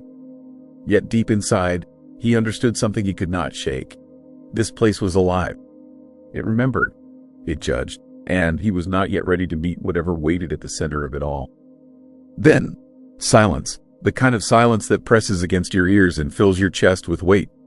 He dared not move, and in that silence, a single thought screamed through him. He is here. And he is waiting. The diary slipped completely from his hands and landed open, face up. The page was blank, except for a single, newly inscribed sentence, written in a hand not his own. You have come. Now, he will see you. The father froze, every muscle locked. The room seemed to pulse around him, shadows quivering like living things. The pull he had felt since entering the cabin became undeniable, a tug at his very consciousness, drawing him toward the unknown, toward something that wanted to reveal itself. And then, faintly at first, a sound, the soft, deliberate shuffle of a cane against the wooden floorboards. He couldn't see the ranger clearly, but he could sense him, a presence at the edge of perception, watching, waiting. The father's pulse thrummed in his ears as adrenaline and fear collided. Every instinct screamed escape, but he could not move. He was trapped in the cabin, in time itself, in a moment that stretched and twisted. The half-light thickened further, shadows bleeding into corners where no light could reach. And at that moment, he understood something terrifying. The cabin was not just a building. It was a memory, it was a warning, it was alive, and it knew he had come seeking what should never be found. The silence in the house became unbearable, pressing against his ears, filling his chest with a weight that made each breath a struggle. He stood frozen, staring at the diary lying open on the table, its blank pages whispering secrets he could not yet understand. The shadows in the room had thickened, pooling in corners like liquid darkness, stretching and shrinking with a rhythm that mirrored his own racing heart. Then, faintly at first, a sound, soft, uneven steps echoing somewhere deep in the room. Not his own, not human. The father's muscles tensed as the hairs on the back of his neck rose. The diary trembled, pages fluttering without wind, and the temperature dropped so sharply he could see his breath curl in the dim light. A whisper followed, threading through the still air. He has come. He seeks. He will learn. It was barely audible, almost swallowed by the oppressive silence, but its meaning cut through the room like a knife. The father's throat tightened. The forest, the house, the diary. It all converged here, in this moment. Then movement. Shadows peeled away from the walls, coalescing into forms, and the figure of the ranger became solid enough to see clearly. His face was indistinct but severe, eyes hollow yet all-seeing, and he leaned on his cane as though the weight of decades pressed down through him. The father swallowed hard, unable to speak, caught in the pull of fear and fascination. And then, a presence behind the ranger, faint, trembling, almost transparent. The father's breath hitched. He knew instantly it was his son, not fully alive, not fully gone, a spectral echo of the boy he had loved, wandering the house in a state between worlds. The boy's eyes met his, wide and unblinking, filled with a strange mixture of recognition and distance. Time seemed to fracture, stretching, folding back on itself, and the father felt a dizzying sense of the temporal line snapping, past, present, and the forest's memory collapsing into a single unbearable instant. The ranger's gaze shifted toward the boy, not hostile but commanding. He raised a hand slightly, and the sun froze, suspended between motion and stillness. The father's heart lurched. Everything, the forest, the house, the shadows, pulsed with a rhythm that seemed alive, a heartbeat that was not his own. And then a sound like shattering glass filled the room. Or maybe it was the mind's echo of recognition, of understanding that this moment was both inevitable and impossible. The father stepped closer, trembling. "Son." His voice cracked, barely a whisper. The boy's form flickered, like a candle struggling against the wind, and then stabilized. He raised a hand slowly, pointing toward a corner of the house where a faint trail of light glimmered across the floor. It was subtle, almost imperceptible, but it pulled the father forward, a compass needle aligned to memory and hope. The ranger shifted again, moving with a slow deliberation that made the house feel alive. His presence was overwhelming, a weight pressing into the father's chest, but he did not speak. Instead, he gestured slightly, as if urging the father to see what must be seen. And then, the whisper returned, louder now, slicing through the room like wind through broken glass. "You cannot leave. Not yet. You must understand." Time seemed to elongate. Shadows stretched and curled around the trio, folding in on themselves. The father's mind raced, heart hammering. Every instinct screamed to flee, but his feet remained rooted. The son's spectral form drifted closer, eyes locking with the father's, and for a moment, reality and memory collided. He saw flashes, his son laughing in sunlight, stumbling through the forest, disappearing into mist. Then the house's shadows absorbed everything, leaving only the oppressive awareness of the ranger's presence and the fragile echo of his child. A sudden gust slammed through the house, rattling boards, blowing dust and old papers into the air. The boy's form shivered violently, as if resisting some unseen pull, and the ranger's eyes glowed faintly in the half-light, unblinking. The father felt his stomach drop, the sensation of falling without moving. The room warped around him. Walls stretched, floorboards groaned, and the temporal line snapped once again. Past, present, and spectral memory converged into a single point of unbearable tension. Then silence. Thick, suffocating, alive. The boy drifted closer, almost within reach, but not quite, his hand trembling. The ranger leaned forward, the cane striking the floor with a deliberate, echoing tap. The father's chest tightened, adrenaline spiking like fire in his veins. Every hair on his body stood on end. And then, a sound, a scream, or perhaps a word, impossibly soft and distant, whispered through the walls. "Father." The father staggered, eyes wide, as the house seemed to pulse with energy. The boy's form flickered between the spectral and the almost real. The ranger's gaze remained fixed, unwavering, and the father realized this was not simply a haunting. This was a trial, a moment stretched across memory, will, and time itself. One wrong move, one misstep, and he would lose everything. The shadows tightened, pressing closer, the air vibrating with a hum of unseen energy. The father raised his hand tentatively toward his son. At that instant, the boy reached back. Their fingers almost touched, and the world exploded into a piercing clarity of sound, light, and sensation.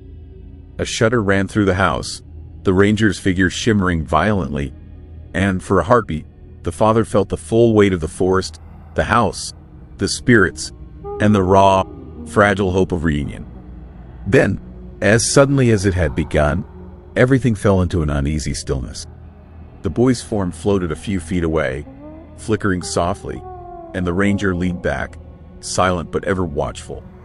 The air trembled, thick with memory and warning. The father knew the house had chosen its moments, bending the temporal line, showing him fragments of what was, what is, and what could be. And somewhere deep inside, he understood the first truth of the forest. Nothing here was fully gone, nothing was fully safe, and the line between living and spectral, past and present, could snap at any moment.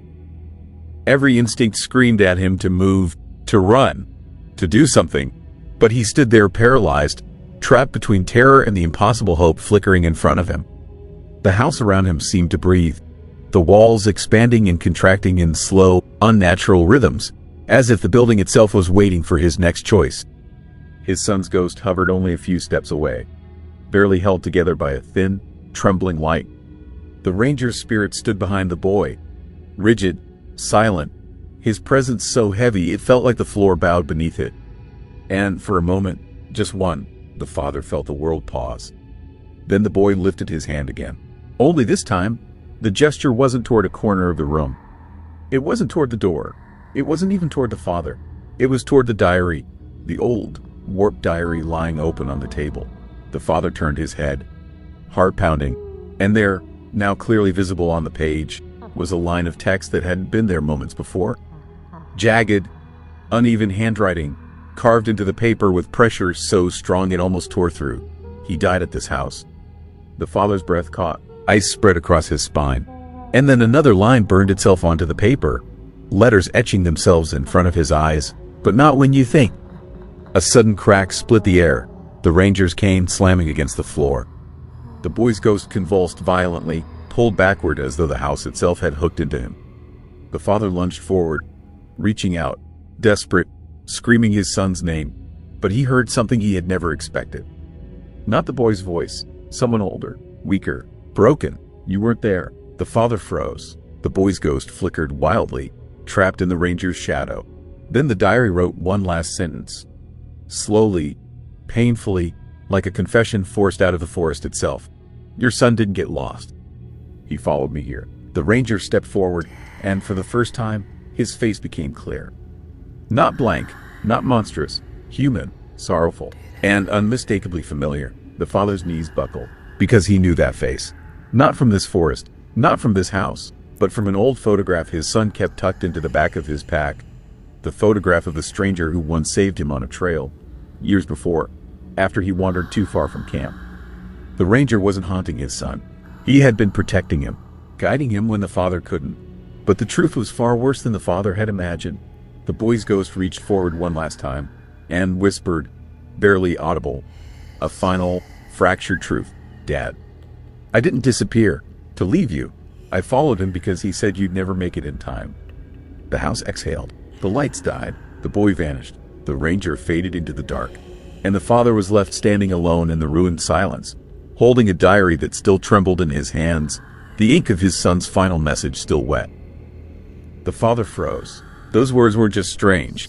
They were wrong in a way that hit somewhere deep, somewhere instinctual. The boy's voice trembled, the edges of his form flickering like a candle about to die. Before the father could speak, the ranger shifted, not toward the boy, but toward him. A slow, deliberate step. Then another. The floor creaked under the weight of something old, something that did not belong among the living. The boy raised his hand, desperate now. Dad, don't. The rest collapsed into silence. A pressure filled the room, thick enough to feel in the lungs. The ranger's hollow gaze locked onto the father's, and for the first time, the father understood the expression behind it. It wasn't anger. It wasn't warning. It was recognition. The boy stepped back, fading like breath on cold glass, his eyes fixed on his father with a plea he couldn't voice.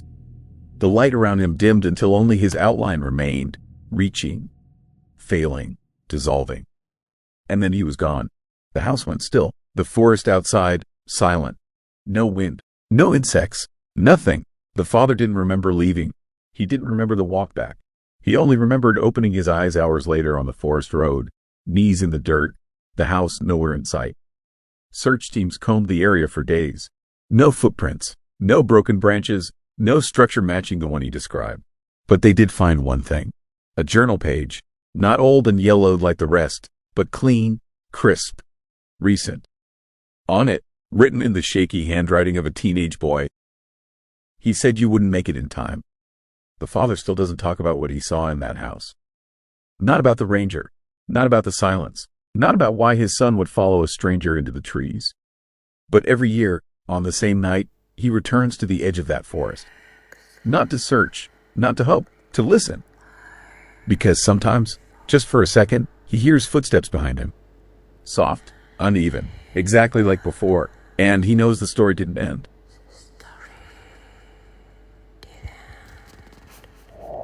The ninth story. 6 people disappear every year on the Appalachian Trail. Some are found miles away, in terrain they couldn't possibly have crossed. Others are never found at all. In 2013, an experienced hiker named Geraldine Largay stepped 2 feet off the trail to use the bathroom. She was found 2 years later, just 2 miles from where she disappeared.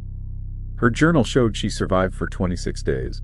26 days, 2 miles from the trail, and rescue teams walked past her location multiple times.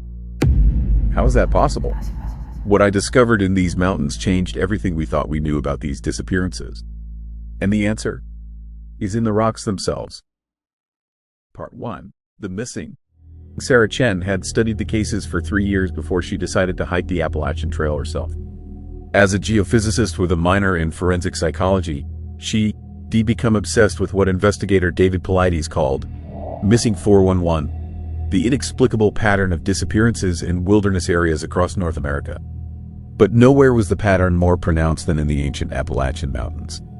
The statistics haunted her, an average of 6 people vanishing each year from the Appalachian Trail alone. Some found miles away in impossible terrain. Others, like 6-year-old Dennis Martin, disappearing in 1969 behind a bush during a game of hide-and-seek. Never seen again despite a search involving 1,400 volunteers combing 56 square miles. Or Geraldine Largay, who in 2013 stepped off the trail to use the bathroom in Maine and got lost. Her remains found 2 years later just 2 miles from the trail, her journal recording 26 days of survival before exposure claimed her. But it was the cases that made no sense that drew Sarah deeper. People found in areas already searched, experienced hikers disoriented in familiar territory, the complete absence of footprints or disturbed vegetation, and the distances, victims discovered in locations that would have required crossing impassable ridges or dense forest that showed no signs of passage.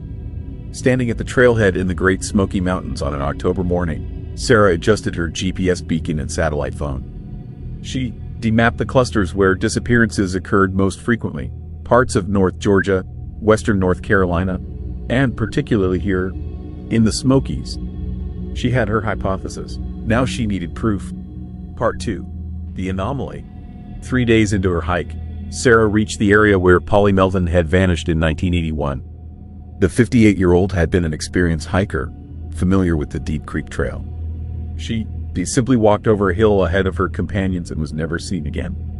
150 rescuers and 9 K9 units found nothing. Sarah pulled out her magnetometer, an instrument typically used to detect variations in Earth's magnetic field, often employed in archaeological surveys and mineral exploration. She brought it based on her research into the Appalachian geology. The Appalachian Mountains were among the oldest on Earth, formed over 480 million years ago through a series of tectonic collisions. The Brunswick Magnetic Anomaly ran through this region, a geological feature snaking from Alabama through Georgia to North Carolina, its outer banks, marking where ancient tectonic plates had sutured together. The magnetic intensity variations caused by different rock types and fault structures created one of the most magnetically complex regions in North America. But what Sarah was detecting made her breath catch. The readings were erratic, far beyond normal geological variation. The needle swung wildly, then stabilized at readings that shouldn't exist. She checked her equipment 3 times. No malfunction. She pulled up her maps showing the documented disappearance locations and overlaid them with geological survey data on magnetic anomalies. The correlation was undeniable. Every cluster of missing persons cases aligned perfectly with areas of extreme magnetic field variation. Part 3. The Disorientation. Sarah's hands trembled as she made notes. Birds and sea turtles used Earth's magnetic field for navigation. Studies had shown that magnetic anomalies could disrupt these geomagnetic cues, causing disorientation and altered migratory routes. But could they affect humans? She knew the human brain contained magnetite crystals, tiny particles that some researchers believed might make humans subtly sensitive to magnetic fields. Most people wouldn't consciously notice. But what if the variations here were strong enough to affect the brain, spatial processing? The hippocampus, responsible for navigation and memory. The vestibular system that controlled balance and spatial orientation. The physical exhaustion from hiking would make hikers more vulnerable. Days of exertion, dehydration, and the body a stress response could amplify any neurological effects. Combined with the dense forest canopy blocking familiar visual landmarks, hikers could become profoundly disoriented even on marked trails they walked hours before. Sarah thought of Geraldine Largay's journal entries. She'd been trying to find her way back. She sent text messages that never went through due to poor cell service.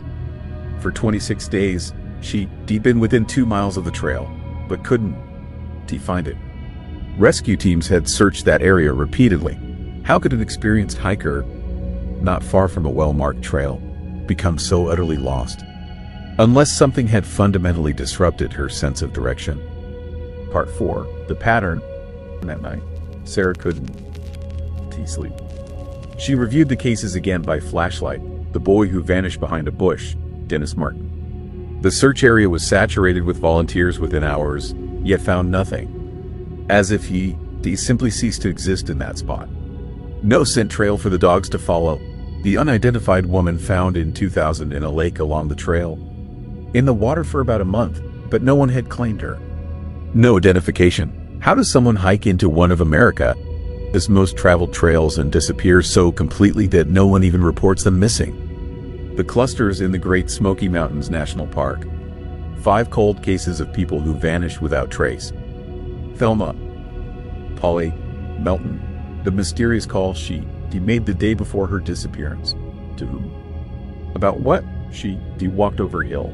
Just over a hill. Sarah understood why some theorized about criminals, about Park Service cover-ups, even about stranger things. Because the simplest explanation, that people got lost and died from exposure, didn't fit the evidence. Bodies should have been found. There should have been traces, disturbed earth, broken branches, fabric caught on thorns. Search and rescue teams included experienced trackers and highly trained dogs. The Appalachian Trail, despite its remoteness, was one of the most heavily traveled hiking routes in America. Yet people vanished as if they stepped through an invisible door. Part 5. The Realization. On her 4th day, Sarah experienced it herself.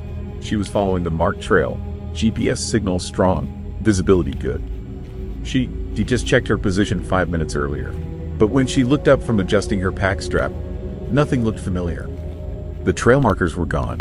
Her rational mind insisted she simply lost the trail, taken a wrong turn. But her GPS showed her standing directly on the mapped trail route.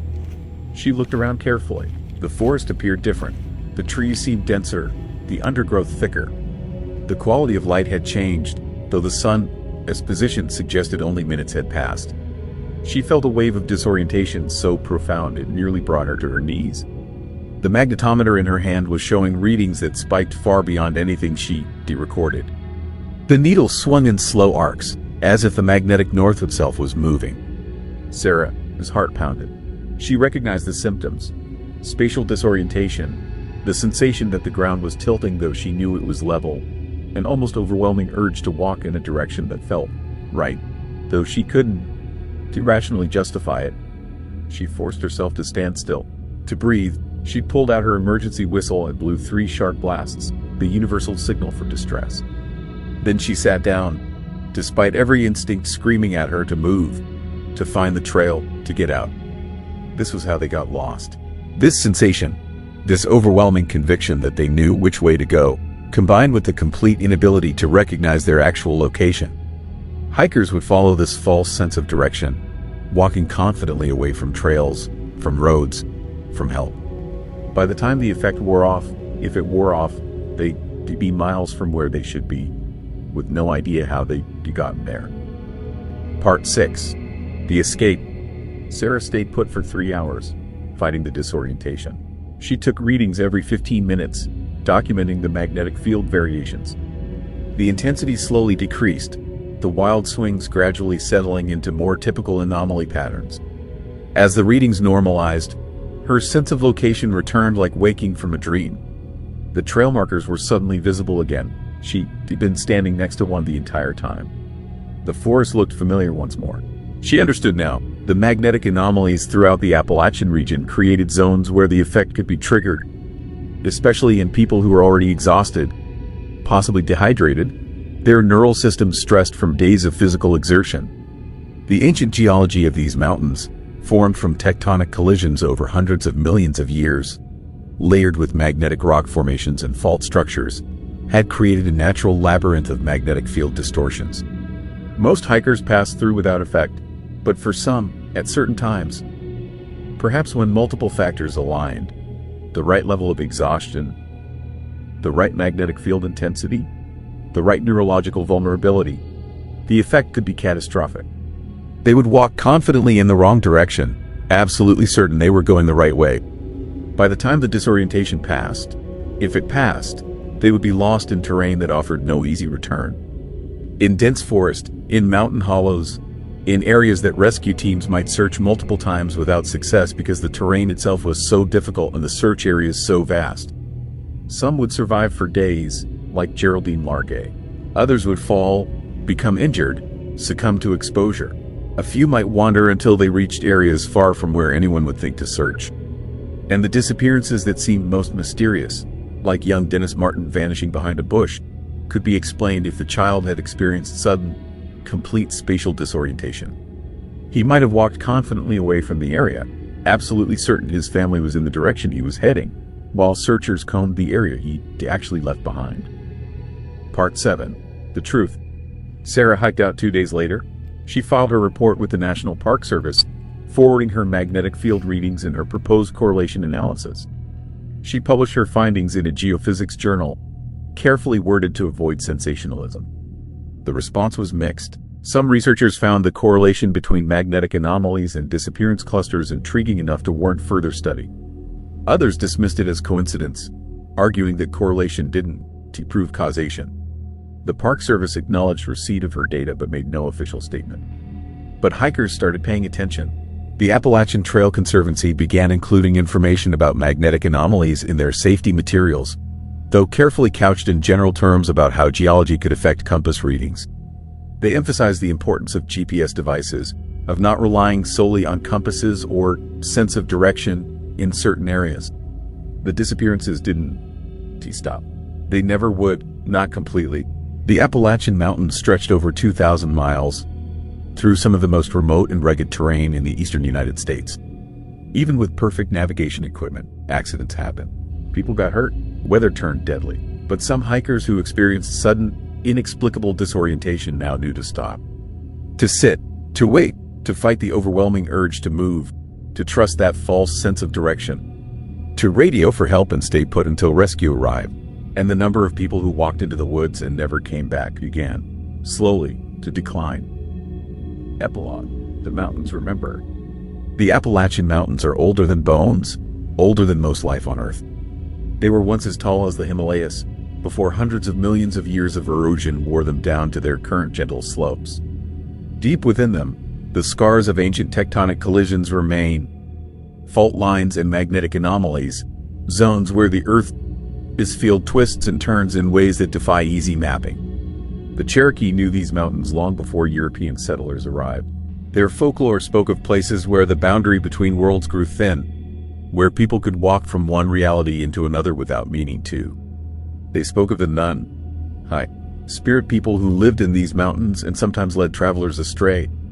Perhaps they, too, had noticed the pattern. Perhaps they understood, in their own way, that there were places in these ancient mountains where the world itself could become uncertain, where the very ground beneath your feet might lie about which direction was home. The mountains keep their secrets still. Every year, a handful of people walk into the forest and dawn to come back. Search teams find some eventually. Others remain missing, their fates unknown. The statistics are carefully recorded. Missing 411. The clusters mapped, the patterns analyzed, but stand in certain spots along the trail, where the rocks beneath your feet carry the memory of continents colliding, where magnetic north becomes a direction that shifts and swirls, and you might feel it yourself. That moment when the world becomes uncertain, when your internal compass spins, when the forest suddenly looks unfamiliar though you've been walking it for days.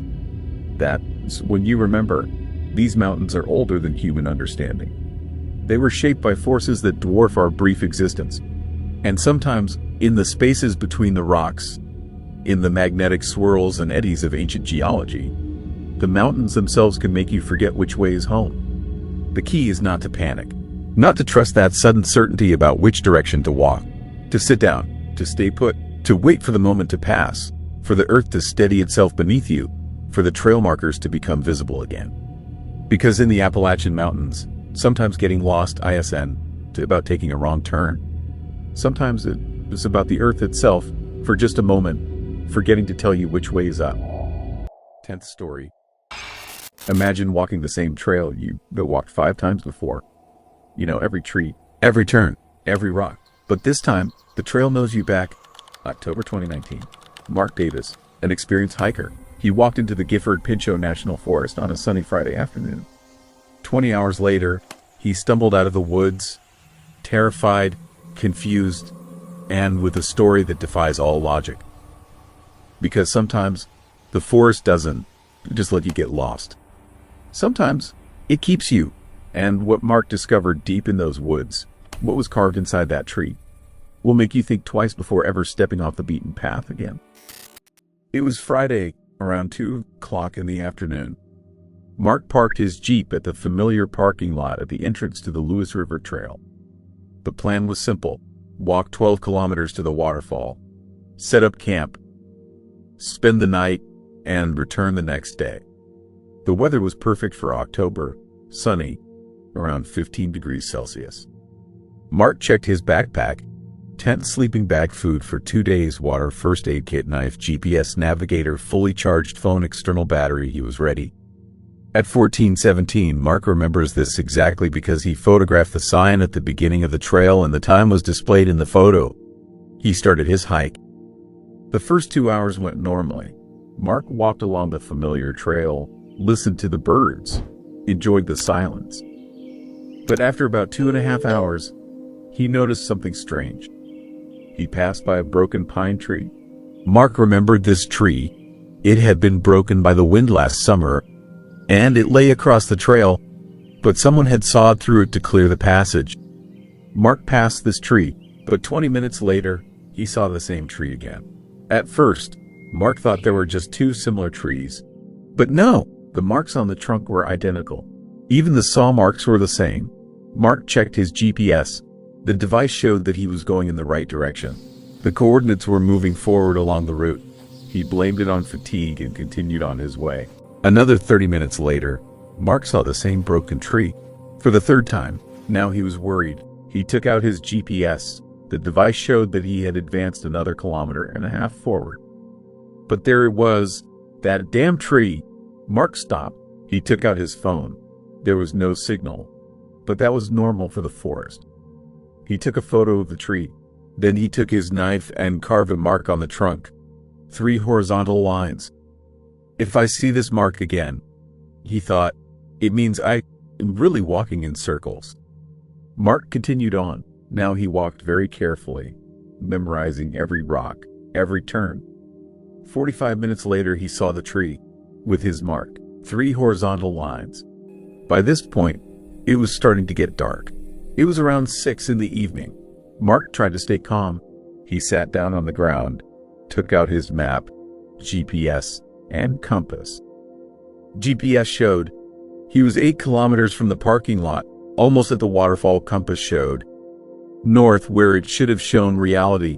Mark was standing next to the same tree that was only 3 kilometers from the beginning of the trail. He decided to go back. He turned 180 degrees and walked in the opposite direction. After 40 minutes, he came out to the tree again, to his mark. Now Mark was truly frightened.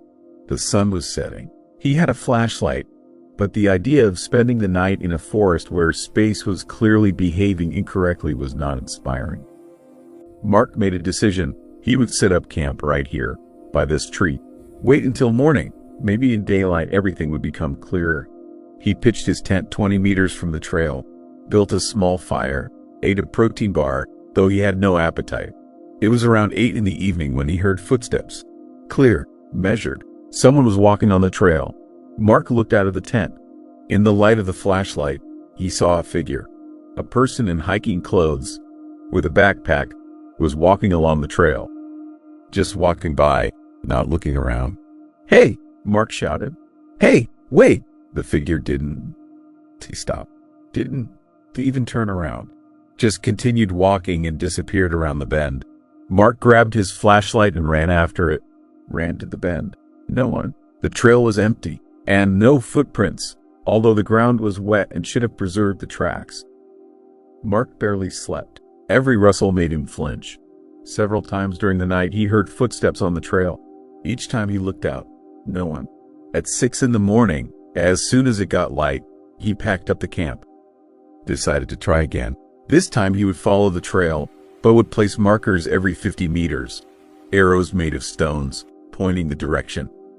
He walked for 2 hours, placed about 20 markers, and came out to the broken tree, to his carved mark. But here is what was truly strange. His stone arrows were lying right here, around the tree. All 20, as if the trail had folded in on itself. Mark realized that following the trail was pointless. He made a decision that contradicted all survival rules. Leave the trail and go straight, using only the compass. He chose the direction north. There should have been a road parallel to his route. Mark walked through the forest, off the trail, pushing through bushes. It was hard, slow, but he was sure he was moving in the right direction. After an hour he came out, to the trail, to the broken tree. He had walked strictly north for 2 hours. The compass wasn't in line, but somehow he had returned. Mark sat down on the ground. He was on the verge of breaking down. The phone battery was at 40%. The GPS navigator was showing nonsense. He had food left for 1 day. And then he heard it. From the forest, to the left of the trail, came a sound. Someone crying? No, not crying. Laughing. Quiet, childish laughter. Hello, Mark called. Is anyone there? The laughter became louder. Now it was several voices. Children's voices, laughing in the forest. Mark felt goosebumps run down his spine, and then the laughter abruptly stopped. Silence. Mark stood, not moving, for about 3 minutes. Then he heard a new sound. Footsteps. Many footsteps. Someone was walking through the forest, straight toward him. Branches were breaking. Leaves were rustling. Mark didn't. Wait. He ran. Along the trail, without looking back. Just ran. Mark ran for about 20 minutes until he was exhausted. He stopped, looked around. He was standing in the parking lot, by his Jeep, just like that. Without transition. A second ago he was on the trail, deep in the forest. And now, in the parking lot. Mark looked at his watch. It was 9:47 a.m. Saturday. He had spent almost 20 hours in the forest. He got in the car, started the engine, and drove away. Didn't even look back. Later, Mark checked the GPS log of his device. The data was impossible. According to the log, he had walked 47 kilometers in a circle. His track formed a perfect spiral, converging to one point. The point with the broken tree. Mark never went to that forest again. When his friends ask why, he simply says, "Some place is done. They want you to leave."